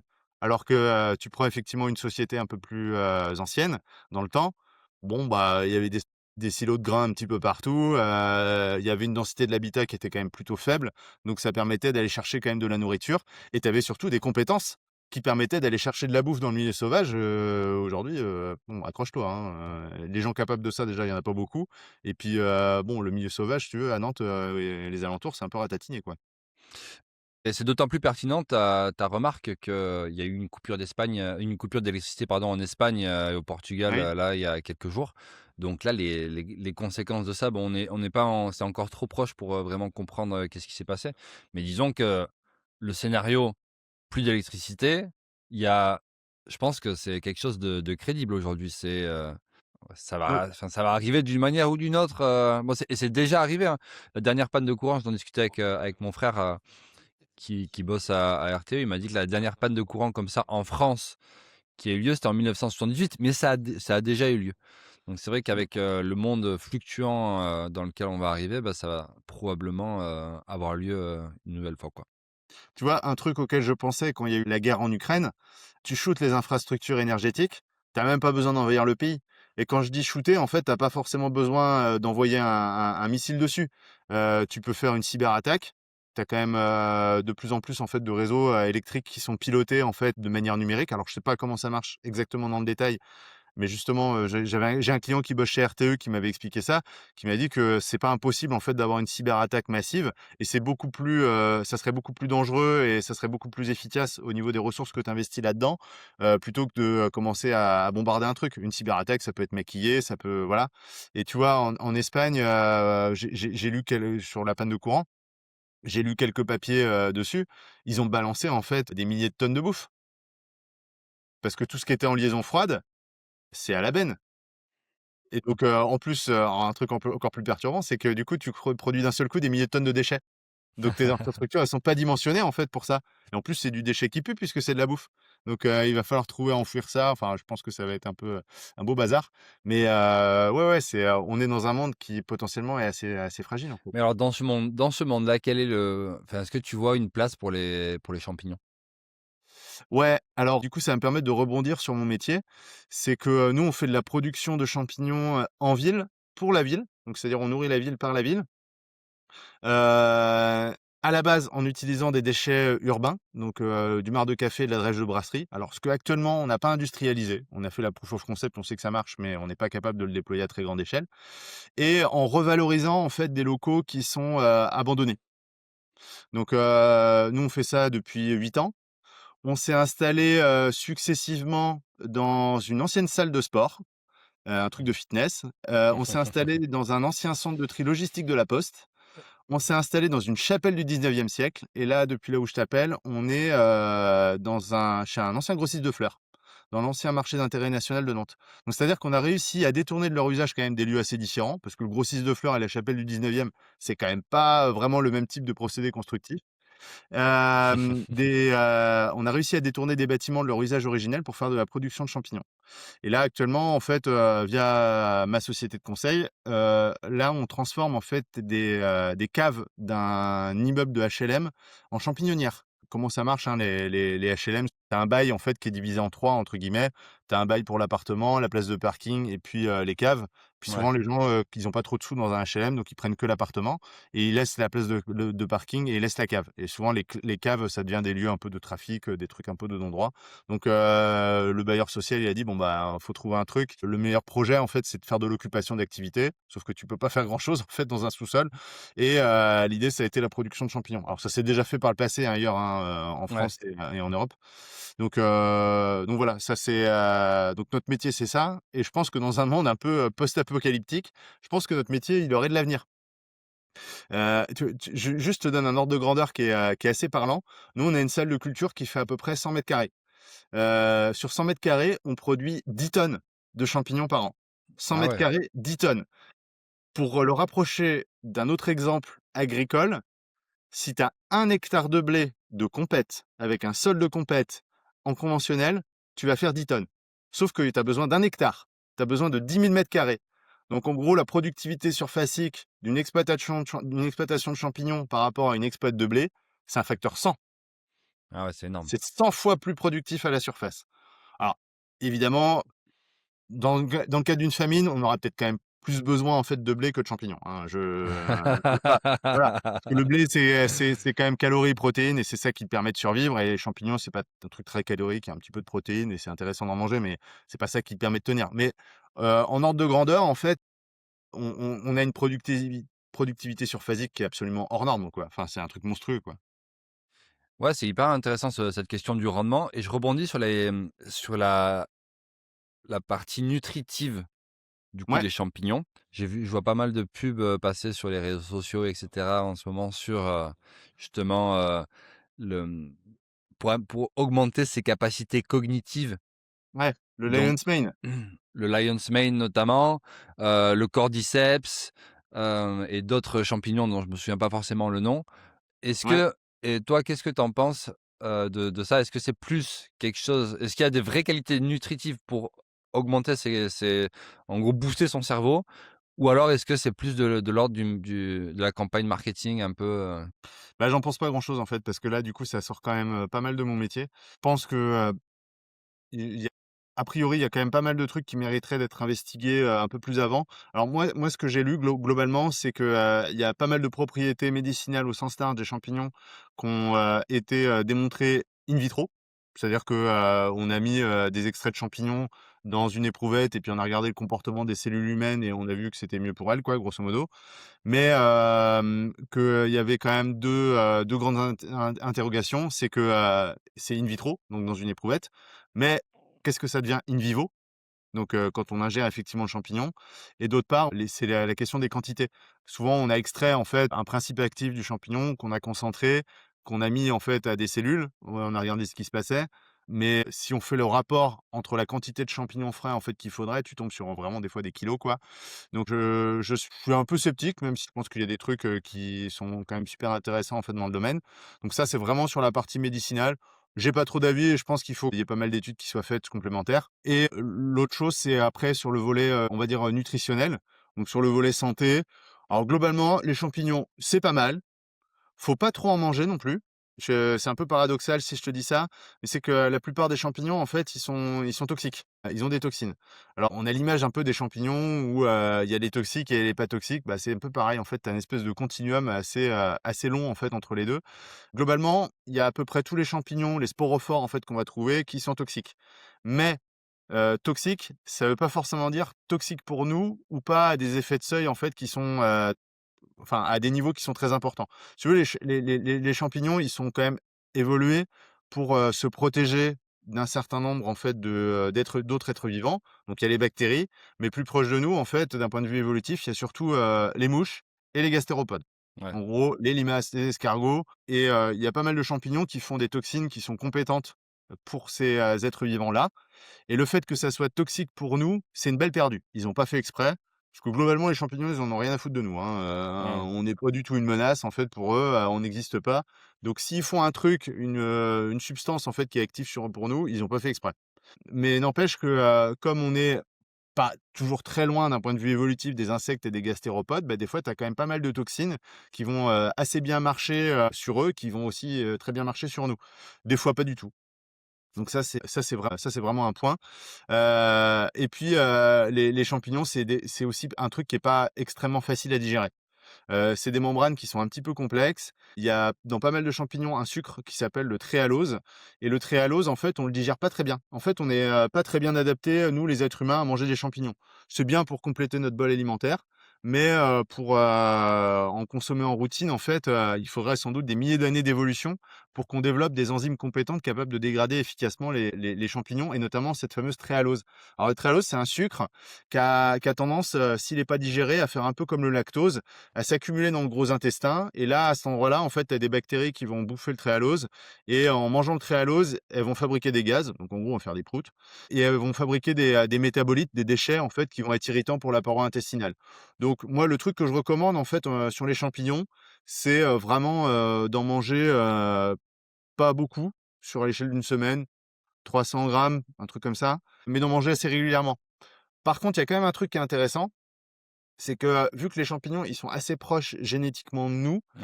ça veut dire que, ils ont, des besoins, on va dire, physiologiques, biochimiques presque, qui sont assez proches des nôtres et donc il y a pas mal de molécules ou, d'éléments en fait qu'on va retrouver dans les champignons qui vont être, intéressants pour nous et il y a notamment, une molécule en fait qui est, hyper intéressante qui s'appelle l'ergothionéine et l'ergothionéine, elle est produite par les champignons, elle est aussi produite par notre corps à nous et il y a une étude qui est assez récente qui a démontré que, des taux élevés d'ergothionéine, ça permettait une vie en bonne santé, relativement longue. Voilà, en gros. Et donc l'ergothionéine, en fait, c'est, une bonne source, c'est les champignons. Il y a plein d'autres sources, hein, il y a certaines plantes et cetera. Mais c'est d'autant plus important, en fait, que, en gros, on vit, en fait, dans un environnement où les champignons, ils sont pas mal réprimés d'un point de vue agricole. Alors je m'explique. En fait, quand on laboure un sol pour faire de l'agriculture et ça peut même être de l'agriculture bio. On défonce le mycélium. Ouais, alors il est Mmh. exactement. Alors déjà, il est capable de se réparer, mais bon, pendant qu'il se répare, en fait, il Mmh. assure pas sa croissance. Ça, c'est pas trop grave. Par contre, le truc qui est plus grave, c'est que ça va remettre à la surface un mycélium qui est prévu pour être 30 centimètres sous terre.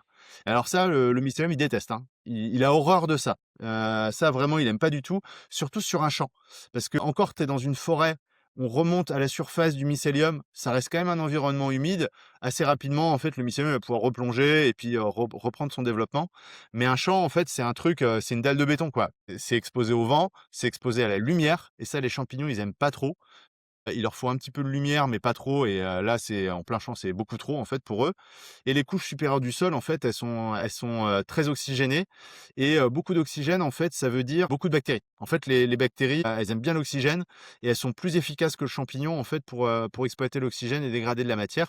Donc là, à ce moment-là, elles vont prendre le dessus, en fait, sur les champignons, et elles vont le détruire, basiquement. Donc les sols agricoles, globalement, ont un déficit de champignons qui est très fort. Or, les champignons fabriquent de l'ergothionéine. Ils fabriquent de l'ergothionéine qui est ensuite relarguée et remobilisée, en fait, pour les légumes qu'on va faire pousser dessus, enfin les plantes. Donc ça peut être du blé, mais ça peut être aussi des courgettes, hein, tout ce que tu veux. Et donc il y a un déficit chronique de l'alimentation humaine, agricole, industrielle, en ergothionéine. Un des moyens, en fait, de rééquilibrer cette balance-là, c'est de manger juste des champignons. Voilà. Donc ça permet de rééquilibrer ces niveaux d'ergothionéine. Est-ce qu'il Voilà, ça, c'est vraiment le plus gros bénéfice que je vois. Donc ça sert à rien de s'en gaver, 2 fois par an. Vaut mieux en manger un peu tout le temps. C'est très bien. est-ce qu'il y a des champignons, par exemple, qui contiennent, particulièrement cette ergothionéine? Heu, Ergothioneine, ouais. Alors, en particulier, il y a le pleurote, mais, encore une fois, en fait, l'important, c'est d'en manger régulièrement. Parce que si ouais. si tu manges, par exemple, beaucoup de pleurote en disant: «Ouais, tiens, super, je vais faire mon stock», tu vas surtout te taper un miel de bide, d'enfer, parce que, manger beaucoup de pleurote, surtout quand on n'a pas l'habitude, ça sert pas à voilà. Et puis, en plus, l'ergothioneine, elle sera évacuée. C'est Ouais, pas tu vois? C'est une ouais. molécule, en fait. Mais ça nous amène à la question de la biodisponibilité. Ouais, ouais, c'est ça, ouais. Tu vois, si tu penses tes apports annuels, je sais pas, en vitamines, c'est pas efficace, de manger pas de vitamines 364 jours par an, puis après de se prendre une méga gélule, en fait, au 31 décembre. Bon, en gros, tu vas crever, quoi. Ouais. Vaut mieux, en fait, avoir des apports constants, en fait, et réguliers dans l'année. Ça va beaucoup moins fatiguer tes reins, donc ça va être beaucoup mieux pour la dissémination de ton organisme, quoi. Sinon, je reprends ce qu'avait dit, je sais plus, je crois que c'était un nutritionniste là, il disait, si tu manges, consommes beaucoup de compléments alimentaires, vraiment des cures assez intenses, tu vas faire des urines très chères parce que ton corps, en fait, il va évacuer ça. Mange en routine, en fait, des champignons, ça sera très bien, OK. n'importe lesquels. Et est-ce qu'il y a des champignons, tu penses qui mériteraient d'être plus connus ou sur lesquels tu travailles et que tu te dis: «Putain, ça, c'est particulièrement un champignon que j'aime, que j'aimerais développer»? Est-ce qu'il y a est-ce que tu as un petit projet comme ça de champignons, que tu aimerais développer particulièrement? Alors, nous, on fait 3 espèces de champignons. On fait, du champignon dit de Paris, du shiitake et du pleurote huître. On fait également, en fait, du pleurote citron. C'est, un pleurote, en fait, qui est, tropical et donc qui est adapté, en fait, à des températures assez élevées. Bon, le champignon de Paris, c'est de loin le plus consommé. Le shiitake, le pleurote huître, ça va. Enfin, dans une grande ville comme Nantes, en fait, les gens, ils commencent à prendre le pli, surtout avec, des gens qui diversifient leur alimentation et qui vont sur des trucs de plus en plus véganes et végé. Moi, je suis assez fan, en fait, des pleurotes en général. Il y a à peu Mmh. près une vingtaine d'espèces, hein, qui sont comestibles parce que, les pleurotes, ça produit vite. Ça peut, digérer tout un tas de substrats différents. Ça bouffe absolument n'importe quoi. Ça bouffe du carton, de la rave de maïs, de la coque de cacahuète, du marc de café.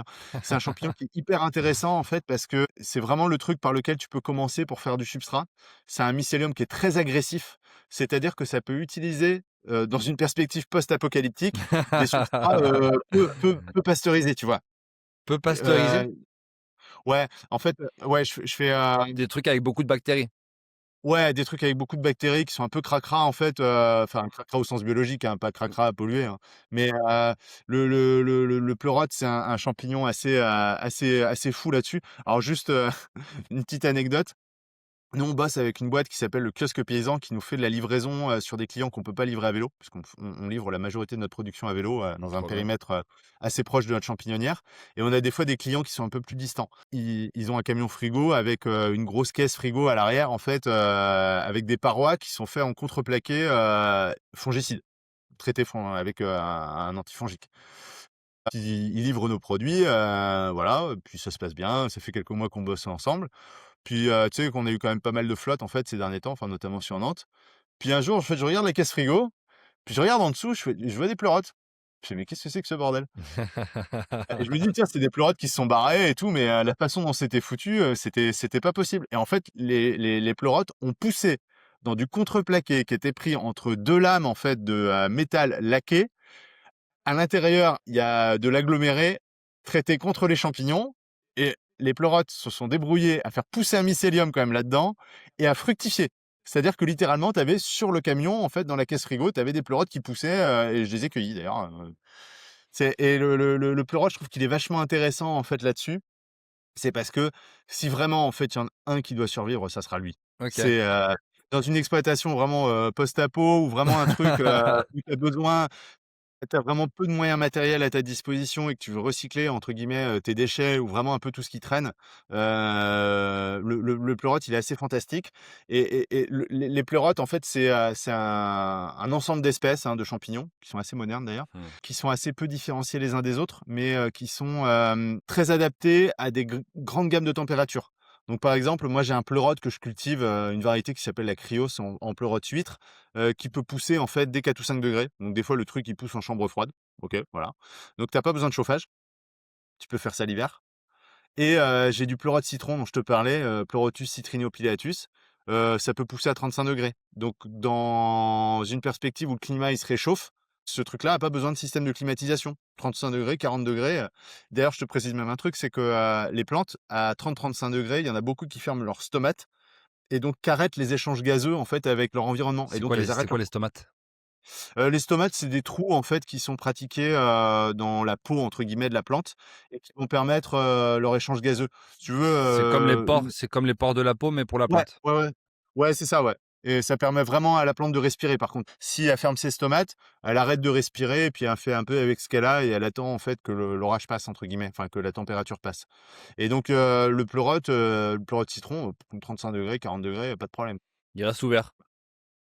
Ouais, ouais, ouais, ouais, il reste actif quoi, c'est vraiment sa gamme de température. Donc c'est vraiment un truc super intéressant en fait parce que, avec très peu de moyens, tu peux démarrer une production, de tous les pleurotes, et tu as un truc qui est adapté à tous les climats et à toutes les gammes thermiques et à tous les substrats. OK, C'est c'est incroyable. j'ai vu, aussi sur ton site internet que tu vendais des kits pour Ouais, est-ce que dans les kits, il y a les pleurotes justement ou c'est plutôt shiitake non. et cetera?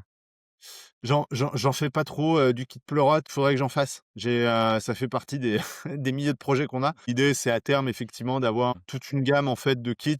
Alors, on nous en demande très régulièrement en fait sur effectivement du pleurote, bon, on fait du shiitake déjà, comme tu as pu le voir, du lion's mane, du foliote du peuplier, tout un tas En de kit, trucs en vous faites fait. du lion's mane en kit? Non, non, non, l'idée ça serait de faire. Ah oui, d'accord, ouais. Ouais. En fait, si tu veux, moi, le problème que j'ai sur le Lion's Mane, c'est, pas tellement un problème au niveau de la fructification, c'est-à-dire de la pousse. C'est pas un truc très compliqué à faire. C'est que, je peux faire fabriquer mon substrat par un sous-traitant, mais, le gars, il va m'envoyer 1 tonne de substrat et ça va me faire grosso modo 200 kilogrammes de Lion's Mane en 1 mois et j'aurais pas le marché, en fait, pour ça. Donc, l'idée, c'est de le fabriquer nous-mêmes en plus petite série et du coup de détourner, en fait, des, blocs de culture, en fait, pour faire des kits. Donc, je sais que j'ai une forte demande là-dessus, donc c'est un truc sur lequel on viendra, quoi. OK. Je bifurque un petit peu, mais ça va aussi dans le continuum de ce que tu disais sur le pleurote et c'est, sur le concept de biorémédiation et Ouais. notamment comment, en fait, comment est-ce que tu vois le champignon dans j'aime bien ce côté, enfin creuser la piste du champignon post-apocalyptique Ouais, et ça c'est du coup, comment est-ce que le champignon pourrait apporter des solutions justement aux problèmes, du 21e siècle et notamment aux problèmes, écologiques ou climatiques, qu'on va rencontrer? alors ça, c'est vraiment une question, super intéressante et ça va nous ramener une fois de plus, en fait, à la biologie. Alors les champignons, c'est des êtres vivants qui sont un petit peu bizarres, dans le sens où, c'est des êtres vivants à digestion externe. Alors je m'explique. Toi, quand tu vas manger un steak, tu vas vraiment l'ingérer, tu vas le mettre dans ta bouche, tu vas le mastiquer et le steak, il va descendre, en fait, dans ton estomac. Toutes ces étapes, en fait, c'est un conditionnement du steak. C'est-à-dire qu'il va être morcelé en plus petits bouts, il va être, humidifié, donc on va faire rentrer en fait de ta salive. Ça va être acidifié, ça va être mis en température, donc à 37 degrés. Et en gros, ensuite, dans ton intestin, ça va être dégradé par des enzymes. Et les enzymes, elles vont avoir vraiment des conditions de travail qui sont absolument idéales parce qu'on aura corrigé le pH, corrigé l'humidité, corrigé en fait la tenue mécanique, on l'aura fragmenté. Donc c'est vraiment top. Donc ça, c'est vraiment de la digestion interne. Le champignon, lui, il fait pas du tout ça. Les champignons, ils sont absorbotrophes, c'est-à-dire qu'ils vont, absorber dans leur milieu des petites molécules et comme, en fait, des fois, ces petites molécules, elles sont pas disponibles, ils vont, les créer, tout simplement et pour les créer, en fait, ils vont fabriquer des enzymes. Alors les enzymes, c'est des protéines qui sont des ciseaux moléculaires. Une enzyme, pardon, ça va découper des molécules plus grosses en plus petits bouts et jusqu'à ce que ça soit suffisamment petit pour que ça puisse rentrer, en fait, dans la paroi cellulaire, du mycélium. Donc c'est des êtres vivants à digestion externe. C'est un peu, en fait, comme si, au lieu d'ingérer ton steak, tu allais, sur ton assiette, vomir tes sucs gastriques, ta salive, ton machin et c'est attendre quelques jours, en fait, que tout ça, en fait, compote un peu et puis ensuite tu passes avec une paille et puis, tu absorbes le liquide. Voilà. Donc, OK. c'est à peu près, en fait, ce niveau-là, quoi. C'est là, expliqué comme ça, j'ai compris, tu vois? La première partie, j'étais un peu perdu, j'étais là: «Ouais, ouais», mais là, la deuxième partie, c'est totalement clair. Ouais, ouais, c'est ça. Bah, ça fait un peu film d'horreur, mais ouais, c'est littéralement, en fait, ce que les champignons font. C'est qu'ils vont balancer tout un tas de trucs dans leur milieu et le truc, c'est qu'ils contrôlent pas, en fait. Nous, c'est contrôlé ce qu'on mange. On sait que, on va manger un steak. Ça te viendrait pas à l'idée, je sais pas, de bouffer, je sais pas, les feuilles qui sont devant toi ou des bibelots ou manger ta table. Ouais. Bah, c'est un ou d'essayer de le faire. Bah, les champignons, c'est plus ou moins quand même ce qu'ils font. C'est-à-dire qu'ils vont balancer leurs enzymes dans le milieu et on sait pas trop, en fait, ce que les enzymes, elles vont rencontrer et des fois, par exemple, ouais, un truc dont on s'est rendu compte, c'est par exemple sur le pleurote, c'est que, le pleurote, il fabrique un cocktail d'enzymes qui sont assez efficaces pour digérer la cellulose. Donc la cellulose, en fait, c'est un sucre qui est, un polymère de glucose, donc c'est-à-dire c'est plein de molécules, en fait, de glucose qui sont imbriquées les unes aux autres, comme un train, en fait, auquel on aurait raccroché plein de wagons. Bah, en fait, ces enzymes, bah, par exemple, elles fonctionnent pour digérer du plastique. Il a pas fait exprès, c'est une balle perdue de l'évolution. Mais en fait, il s'avère que ces enzymes, elles sont compétentes pour, attaquer des molécules, alors que c'est pas du tout prévu que ça soit possible. Et il y a plein, en fait, d'effets de bord. Même d'ailleurs, on considère que, le sol tel qu'il est, en fait, il est parce que les champignons, ils fabriquent des tonnes de trucs, en fait, dans leur milieu, mais des quantités monstrueuses d'enzymes. Et le truc qui est intéressant, c'est que souvent, les enzymes, elles survivent aux champignons. Le champignon, il peut être plus là, il peut être mort, il peut être dans une gamme thermique, en fait, qui fait que, il se met au repos. Par exemple, il fait trop froid, il fait trop chaud, mais ces enzymes, elles continuent à fonctionner. C'est ça, en fait, qui fait que, les champignons, ils ont un rôle écologique majeur et qui pourraient être utilisés à profit, en fait, enfin, de manière utile pour justement dégrader des polluants.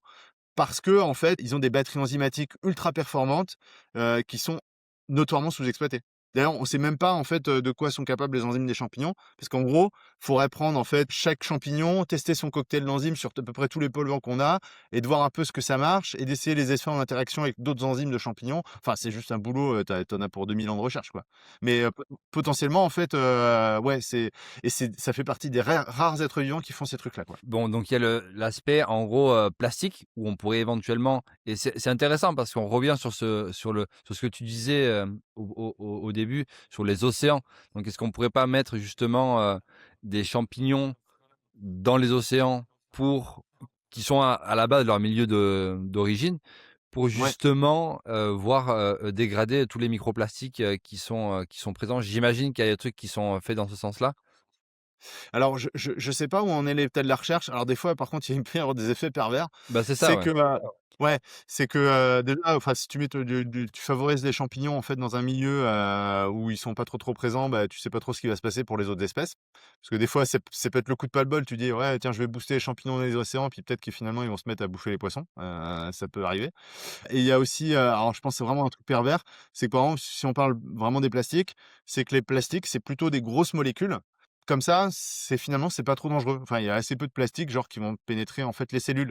Mais c'est quand ils sont dégradés, qu'ils font des molécules plus petites et que ces molécules, en fait, elles vont finir par rentrer, en fait, dans les cellules. Donc finalement, le plastique en soi, c'est pas trop un problème, enfin, d'un point de vue, de santé globale. Mais par contre, c'est dès que tu commences à le dégrader, faut vraiment aller jusqu'au bout, jusqu'à réduire le plastique en carbone, genre en CO2, en hydrogène gazeux, en oxygène, en dioxygène, mais vraiment les éléments constitutifs. Mais pas s'arrêter à l'espèce de phase intermédiaire où tu as des molécules qui sont suffisamment, petites pour commencer à rentrer dans les cellules. En gros, faut commencer le processus et aller, vraiment jusqu'à son terme ou rien faire, quoi. Alors le problème, c'est que les plastiques, ils se dégradent quand même naturellement, en fait, en molécules plus petites, ne serait-ce que sous l'action des rayons ultraviolets, en fait, qui cassent, les grandes chaînes de plastique, quoi. Donc, voilà. Voilà, j'ai pas, je pense qu'il y a sans doute des trucs à creuser là-dedans, mais où ça en est, est-ce que c'est déployable à une échelle plus grande? Je sais pas trop, quoi. Je pense que le meilleur moyen, en fait, c'est d'éviter de foutre des plastiques dans l'environnement, ça. Ouais, ouais, non, bah, ouais, clairement. Et sur le côté, nucléaire aussi, est-ce que tu sais un petit peu si les champignons, par exemple, ont été, utilisés pour essayer de réduire Ah la ouais? radioactivité autour de Tchernobyl? Je pense qu'il y a eu des trucs qui ont été faits par rapport à ça, tu sais? Ouais, alors il y a eu des trucs qui ont été faits, alors je suis pas spécialiste, mais par contre j'ai vu un truc qui est quand même, assez gratiné, les champignons radiotrophes. Alors, la radiotrophie en fait, c'est, le fait de s'alimenter grâce aux radiations. Alors c'est ce que font les plantes, hein. Les plantes, elles absorbent en fait, la lumière, qui est un type particulier de rayonnement, et elles le transforment en fait, elles récupèrent l'énergie du rayonnement en fait pour le transformer en énergie chimique. Donc en gros, fabriquer des sucres grâce au rayonnement. Mais les champignons, il y en a certains qui sont allés plus loin, et à la base, c'était des champignons qui vivaient, plutôt c'est des champignons qui vivent plutôt au pôle, le pôle Nord et pôle Sud. C'est des environnements qui sont très, très exposés en fait aux radiations. Il y a beaucoup d'UV, il y a également en fait, un peu de rayonnement cosmique qui arrive parce que, le bouclier magnétique qui entoure notre Terre est un peu plus faible en fait au pôle. Donc on a des rayons, qui viennent, de l'espace, du rayonnement ionisant qui vient de l'espace, et des champignons en fait qui se sont adaptés en fait pour, entre guillemets «manger» ce rayonnement. Alors ils mangent pas à proprement parler, mais ils l'utilisent en fait pour fabriquer, des molécules assez complexes et qui vont leur servir in fine, de nourriture, quoi. Et en fait, on Mmh. s'est rendu compte, on pensait que c'était un truc complètement, un espèce d'épiphénomène. Alors déjà, on est un peu tombé de notre chaise parce que ça veut dire que, enfin la radiotrophie, si tu veux, c'est un peu l'apanage des plantes, quoi. Si tu veux, la photosynthèse, c'est un cas particulier en fait de radiotrophie. Donc les champignons, ils ont inventé ça. Donc peut-être qu'ils ont peut-être même inventé ça avant les plantes, on sait pas trop. Et en plus, ils sont capables de, bouffer du rayonnement ionisant. Donc le rayonnement ionisant artificiel en fait, causé effectivement par des catastrophes, nucléaires. Alors après, entre guillemets, ça supprime pas la cause. Ça veut dire que s'il y a du rayonnement, les champignons, ils se développent, mais ils vont pas manger le plutonium, par exemple, ou le radium ou le thorium et le transformer en quelque chose, en fait, qui va pas rayonner. Non, ils vont juste profiter, en fait, qu'il y ait rien d'autre à peu près qui soit capable de vivre dans des environnements pareils, et ils vont se développer. Mais, ça va pas permettre pour autant, en fait, de réduire la radioactivité ambiante. Donc c'est marrant, mais, de notre point de vue, en fait, ça sert pas à grand chose. OK. Voilà. Ouais, voilà. On sait juste qu'il y a un truc qui peut vivre et que c'est des champignons et qu'on n'avait pas prévu ça, mais alors, je suis peut-être un peu lapidaire. Alors peut-être que, enfin, si tu veux, le rayonnement, en fait, le côté radioactif, c'est vraiment causé, en fait, au niveau atomique. Donc pour supprimer le rayonnement, il faut intervenir à un niveau atomique. Il y a aucun être vivant, en fait, qui est capable de ça. Le seul truc qu'on peut faire, c'est qu'éventuellement l'atome, il peut peut-être être complexé dans une molécule qui peut être plus grosse par un champignon, une plante ou je sais pas quoi, et que ça va le rendre en fait dans une forme où il va être plus facilement extrait et déplacé de l'endroit où c'est gênant. C'est peut-être plus ça en fait qui peut être intéressant. Ça, Ouais. je sais pas si ces champignons en sont capables, mais par contre, intervenir au niveau atomique pour les champignons, c'est C'est-à-dire en gros, c'est, comme si le plutonium, il était dans le sol et que tu pouvais l'extraire du sol, le mettre dans le champignon, ensuite prendre le champignon et en faire quelque chose d'autre, ouais, c'est ça. Alors je vais prendre un exemple, avec, le fromage. Tu vois, en fait Il y a un côté atomique ouais, aussi dans le fromage. tu veux, en fait, quand tu fabriques du fromage, en fait, ta base, c'est le lait, et tu vas mettre dedans des bactéries qui vont faire en sorte, en fait, de, complexer, le milieu, de fabriquer les bactéries vont fabriquer tout un tas de trucs, et ça va permettre d'extraire, en fait, quasiment toutes les protéines du lait. C'est-à-dire que, je sais pas moi, 300 grammes de fromage, tu as besoin d'un litre de lait, et ben, dans les 300 grammes de fromage, en fait, tu as concentré, en fait, toutes les protéines en étant passé par une forme chimique, en fait, qui va être un peu différente et qui va te permettre de virer, en fait, la flotte et tout un tas d'autres éléments. Bah, là, c'est un peu pareil. L'idée, ce serait peut-être, je sais pas du tout si c'est possible, c'est, d'utiliser peut-être des champignons pour complexer, en fait, les éléments radioactifs et faire en sorte que ça soit sous une forme qui puisse être plus facilement extrait. Alors, je sais pas du tout si c'est faisable, hein, mais on pourrait imaginer ce truc-là. Mais ça, les champignons, c'est sûr, ils n'interviendront pas au niveau, de l'atome en lui-même, hein, ça, c'est impossible. OK. Bon et du coup, je change un peu de sujet, mais les champignons, disons psychédéliques et cetera, ça c'est encore Ah un ouais, autre, bah, ça, c'est un truc intéressant. un autre usage de, Ça ouais. qu'est-ce que tu en penses? Notamment d'un point de vue, médicinal, ou est-ce que tu préfères passer à Bah, la question? C'est non, non, possible aussi. je peux en parler, il y a pas de souci. Alors, encore une fois, en fait, moi, au niveau, médical, je suis un peu sec parce que, c'est quand même assez loin de mon domaine. Le seul truc que j'ai enfin, ce que j'ai cru comprendre, c'est que, la psilocybine et la psilocine, qui sont 2 molécules, différentes, qui viennent du Psilocybe cubensis, donc, un des fameux champignons hallucinogènes. En fait, en réalité, il y en a des tas, hein. A priori, d'après ce que j'ai compris, ça permet, en fait, de supprimer des modes de fonctionnement par défaut, en fait, du cerveau. Ce que j'ai capté, c'est que, nous, en fait, on a des espèces d'automatismes, en fait, dans notre fonctionnement de la vie de tous les jours. Par exemple, tu te poses pas la question de savoir comment tu vas lasser, tes chaussures. Tu as appris à le faire et puis c'est devenu tellement automatique, en fait, que tu y penses pas, et de même que pour marcher et pour faire plein de trucs. Et en fait, il s'avère, en fait, a priori, que, les gens, par exemple, qui sont dépressifs, ils ont enregistré un mode de fonctionnement par défaut: «Je vais pas bien, je vais mal». Le la planète m'en veut. Ou pour des gens qui ont des maladies mentales, ils ont un mode de fonctionnement par défaut, je sais pas, j'entends des voix, quoi. Le caractère hallucinogène, en fait, il est conféré par le fait que, la psilocybine et la psilocine, ça permet de supprimer pour tout ou partie, en fait, enfin pour partie surtout, les modes de fonctionnement par défaut. Donc en gros, c'est pour ça que tu as des comportements qui sont incohérents, enfin, tu fais un peu a priori n'importe quoi quand tu es en trip hallucinatoire. Mais ça permet aussi, de supprimer des modes, par défaut qui sont, pathologiques. Qui font que tu vas pas bien. Mmh. L'histoire, en fait, qui est derrière tout ça, elle est vraiment enfin, c'est vraiment un truc intéressant. C'est que la plupart des psychédéliques, ça a été mal testé, en fait, il y a une cinquantaine d'années, hein, si j'ai bien compris l'histoire de la psychiatrie et des tests, un peu des drogues, au sens large. C'est qu'on a donné, en fait, des produits, à des gens, en fait, dans des espèces de salles blanches avec, la lumière à fond, et puis on a remarqué, en fait, que c'était des gens, qui tapaient en bad trip, et on a dit: «Bon, bah, OK, d'accord, les drogues, c'est nul, suivant, quoi». On n'a pas été très fin, en fait, dans les tests. Alors qu'en réalité, sur des approches un peu plus microdosées, sur des gens qui ont certaines pathologies, en association aussi avec un contexte, émotionnel, avec, une exploitation après de l'expérience par la personne, on arrive à des trucs qui sont assez intéressants, et notamment à soigner des dépressions résistantes. Le truc qui est drôle, alors là, c'est qu'au niveau biologique, c'est que la psilocine et la psilocybine, c'est, on pourrait se dire: «Mais tiens, mais les champignons, ils ont fabriqué ça parce que, les champignons, ils ont prévu qu'on en mange, et si on en mange, en C'est un fait, complot des champignons! on va avoir, des comportements qui vont permettre de favoriser notre diffusion, et cetera». Bon, pas du tout, la psilocybine, c'est un insecticide, et donc la molécule, c'est complètement un hasard, en fait, qu'elle nous octroie un effet, psychédélique. C'est vraiment une belle perdue d'évolution. Donc ça, c'est vraiment C'est justement pour résister aux gastéropodes, je crois. Limace et ouais, ouais, ouais, ça permet, en fait, de tuer, pas mal d'arthropodes, en fait, au sens large, hein, donc des insectes, effectivement, et puis d'autres trucs, sinon sans quoi ils sont bouffés. Mais ils ont pas tellement prévu, en fait, qu'un mammifère supérieur se mette en manger et se tape des tripes, en fait. mais alors ouais, non, mais c'est complètement, c'est un hasard, assez incroyable quand même et justement, est-ce que d'un point de vue, biologique, qu'est-ce qui pourquoi est-ce que la psilocybine et la psilocine viennent, entre guillemets «interagir» et se greffer à notre cerveau? Qu'est-ce qui se passe au niveau un petit peu, biomoléculaire? Je sais pas si c'est le bon terme, mais en tout cas dans notre cerveau. Comment est-ce que la psilocybine interagit avec le cerveau? Tu l'as expliqué en partie, mais ou pourquoi en fait? Mais je sais même pas si c'est une bonne question de pourquoi est-ce que la psilocybine interagit avec notre cerveau? C'est une excellente question, j'ai pas du tout la réponse. J'en sais rien, je sais pas du tout comment ça marche. OK, Là, c'est vraiment, ouais, c'est trop loin de mon champ de compétences, quoi. OK, C'est vraiment trop loin de mon champ de compétences. OK. Donc j'ai pas Ça d'avis. marche, mais merci de dire que tu sais pas. Je pense qu'on ne se on ne dit pas assez qu'on sait pas et du coup merci, Bah, ouais, ouais, c'est ouais, bah cool de le dire. Est-ce que tu as envie de partager des choses sur, disons, la politique agricole et en lien potentiellement avec l'urbanisme? Comment est-ce que tu articules un petit peu toutes ces idées?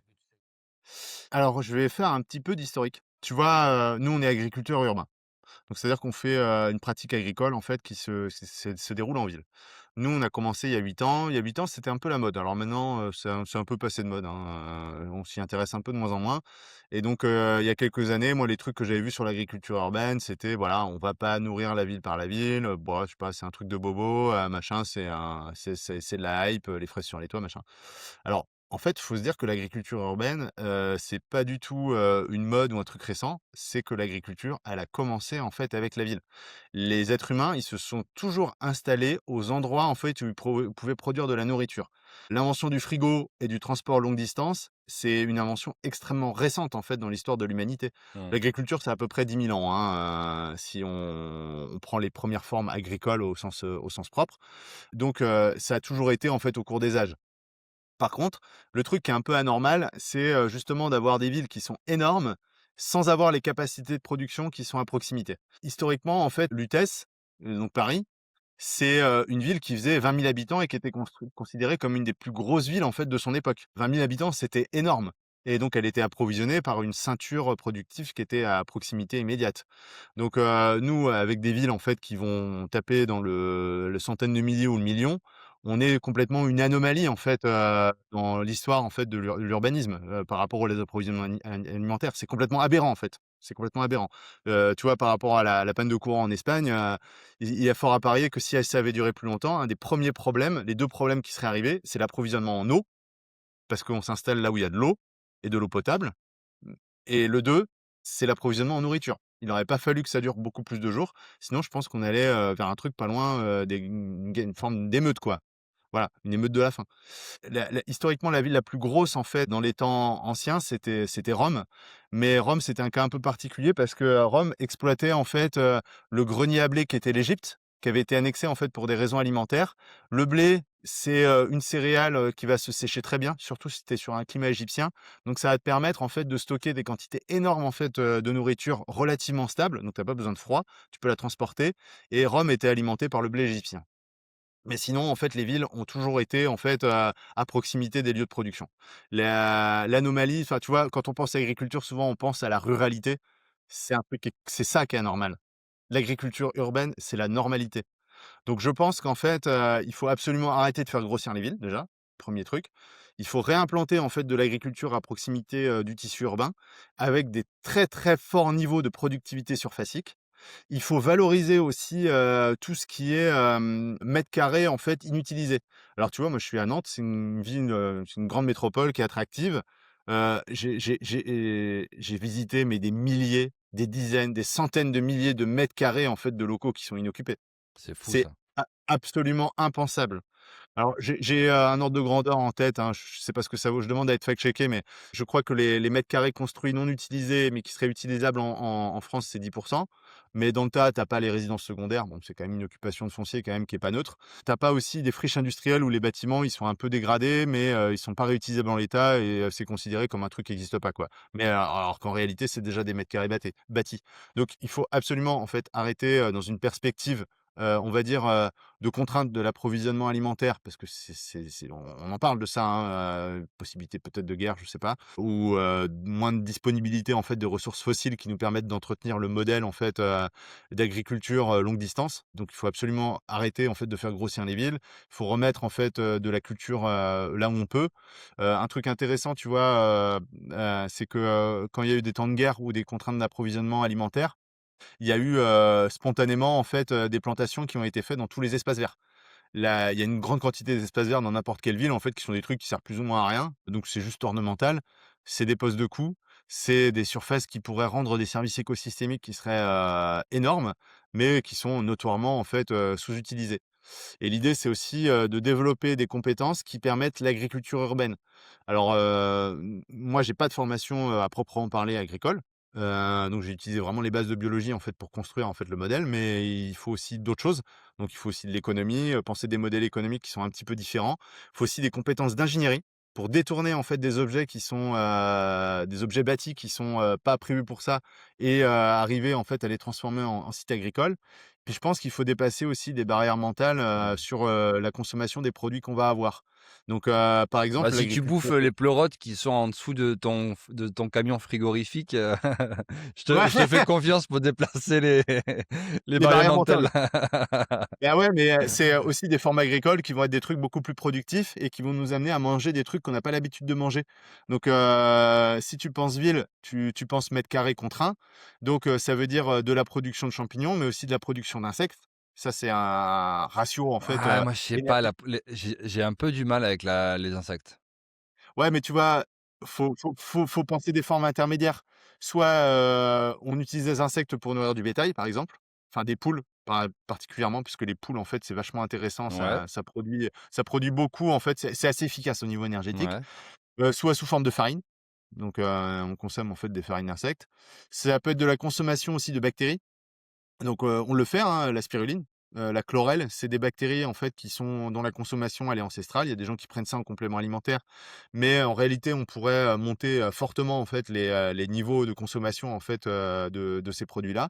Donc il y a des formes agricoles, en fait, qui sont, complètement à penser, qui sont, complètement nouvelles et sur lesquelles il y a un champ de la connaissance qui est monstrueux à développer, quoi. Mmh. Voilà. Ouais, en fait, moi, pour rebondir sur le truc des insectes, moi, je pense qu'effectivement, comme tu le présentes toi, c'est-à-dire pour les poules ou comme un petit peu complément alimentaire, pourquoi pas, mais je pense que c'est problématique parce que je sais pas si tu as déjà mangé par exemple, des fourmis ou des insectes? Et beh, ça m'est arrivé de manger, des larves de ténébrion meunier grillées. OK. C'est une Bon, je voilà. sais pas du tout ce que c'est, c'était bon? C'est le truc que tu vas trouver dans ta farine, en fait, qui va bouffer ta farine Ah oui. et Ah oui. du coup, ça fait une larve, et en fait, en gros, tu la fais sauter à la poêle avec de l'huile. Ça a plus ou moins un goût de gâteau apéro. Ouais, et bon, alors je connais pas spécifiquement cet insecte dont tu parles, mais en Colombie, ils bouffent des fourmis.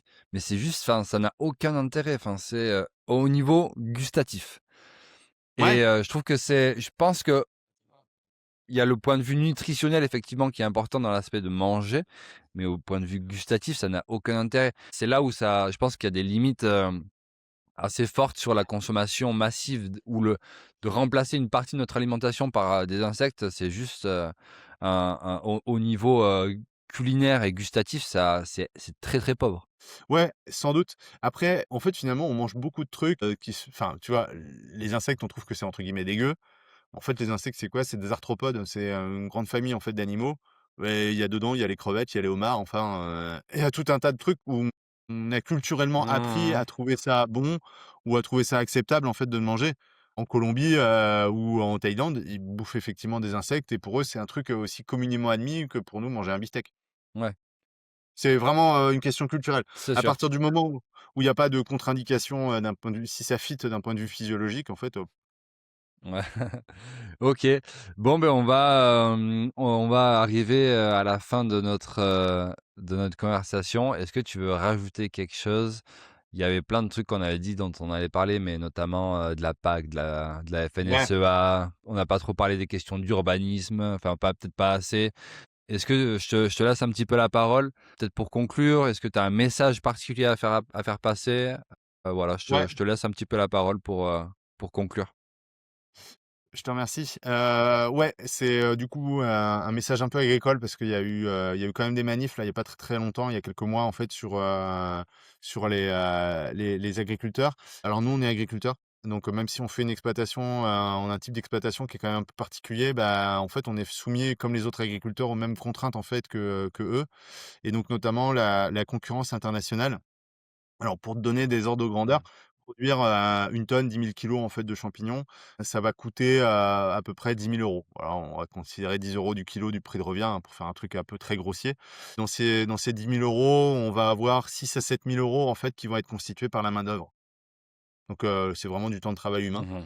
Et donc, à partir du moment, en fait, on commence à importer des produits qui viennent, d'autres pays, donc bon, je pense à la Pologne, mais je pense surtout à la Chine, ou à des pays où le coût de la main-d'œuvre, en fait, il est vraiment pas du tout du même niveau. On va complètement déséquilibrer le marché. Cette logique, tu vas la retrouver, en fait, sur à peu près, tous les produits agricoles et d'autant plus que le transport coûte vraiment pas cher. Je peux te donner un ordre de grandeur très concret, en fait. Produire en Pologne 10 000 kilos de champignons, ça va pas coûter 10 000 €, ça va plutôt en coûter 6 000. Faire venir, voire même moins, faire venir une palette, de champignons, de Pologne, ça va coûter 250 €. Donc on rattrape pas, en fait, le différentiel, du coût de la main-d'œuvre. Bon, j'ai absolument rien contre les Polonais, hein, c'est des gens, charmants. Ma femme est un quart polonaise, mais J'ai des amis polonais. voilà, ouais. Mais en fait, je pense que Bah si oui, non, si mais tu c'est une veux logique économique que tu décris, t'inquiète, y a pas de souci. ouais, si on veut pas être entre guillemets à la merci, alimentaire en fait de tout un tas de pays, il faut absolument développer une souveraineté alimentaire. Alors à minima au niveau européen, hein, quand même. Bon, je sais que les Polonais sont dedans, il y a pas de souci, mais le problème il est plus, sur des pays qui sont un peu plus lointains. Parce qu'à partir du moment où on sous-traite des trucs qui sont aussi critiques que ça, en Mmh. fait, on est, excuse-moi l'expression, mais tenu par les couilles, quoi, en fait. On n'a aucune liberté géopolitique, en fait, d'intervenir si on est contraint en termes d'approvisionnement alimentaire. Donc vraiment, le 1, c'est vraiment restaurer la souveraineté alimentaire et mettre des taxes et des barrières douanières, en fait, à certaines frontières pour vraiment sauvegarder une agriculture, j'allais dire, vivrière de subsistance, quoi. C'est vraiment un truc fondamental. Sur le volet de la PAC, le système, en fait, actuellement, il est complètement abusé, en fait, où tu as une prime à la détention de patrimoine. C'est-à-dire que la PAC, elle est essentiellement assise, en fait, sur les mètres carrés, enfin les hectares, en fait, de terre que tu possèdes ou que tu exploites. Et donc, c'est très déséquilibré en faveur d'exploitations qui sont très mécanisées et très grosses, où elles peuvent, j'allais presque dire, le produit de la PAC, il finance quasiment l'exploitation. Et donc, il y a une concentration aussi du capital qui se fait de génération en génération ou de société en société, qui est hyper excluante, parce que ça veut dire que tu as une concentration du patrimoine, donc une concentration des revenus qui sont adossés à ça, qui est monstrueuse et qui permet à des trucs qui sont déjà gros, en fait, de grossir encore plus. Donc, l'idée qu'on voudrait porter, en fait, avec d'autres agriculteurs, c'est de faire plutôt des PAC, plutôt une orientation de la PAC à la main-d'œuvre, plutôt en fonction de l'emploi que ça crée, en sachant quand même que la PAC, c'est un espèce de pis-aller, en fait, qui a été créé pour, justement faire un espèce d'amortisseur en termes de différence de tarifs sur des produits qui seraient importés. Donc, en gros, on a ouvert les frontières, on a permis à des produits, en fait, du monde entier de venir, en fait, en Europe, mais en même temps, pour que les agriculteurs européens, en particulier français, soient pas trop impactés, on a créé une subvention derrière. Enfin, c'est un peu shadowkien comme truc.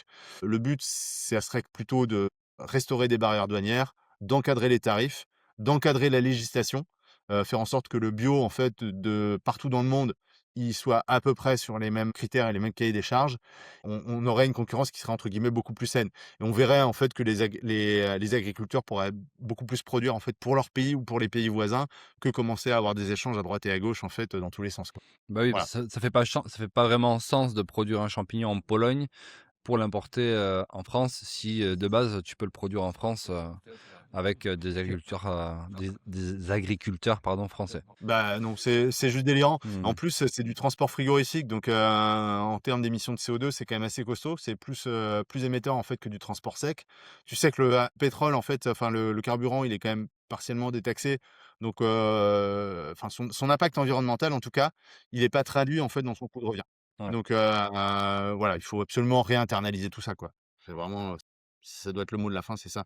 Pour tous les agriculteurs, maraîchers, les champiculteurs, céréaliers, voilà, Et il tout faut ça dans le sens d'aller dans des petites productions plutôt que des grandes productions, donc plutôt des limite des petites productions vivrières où il y a, une dizaine ouais, de personnes qui peuvent en vivre plutôt que sur, des énormes champs, qui, en plus ont des grosses problématiques par rapport, aux pesticides et cetera. Mais là, c'est tout un autre champ qu'on aura peut-être l'opportunité d'aborder sur un ouais, deuxième podcast. Bah, écoute, ça m'a fait extrêmement plaisir de discuter avec bah, toi, OK. Romain. C'était trop chouette. Merci. J'ai appris plein de trucs et puis, bah, je te souhaite, une excellente journée. Bah, je te remercie beaucoup, c'était super en tout cas, très bonne question en tout cas, c'était top. Vas-y, ça marche. Ciao, ciao. Merci beaucoup. Le Ciao, ciao. Ciao. somnambule est activé. Les podcasts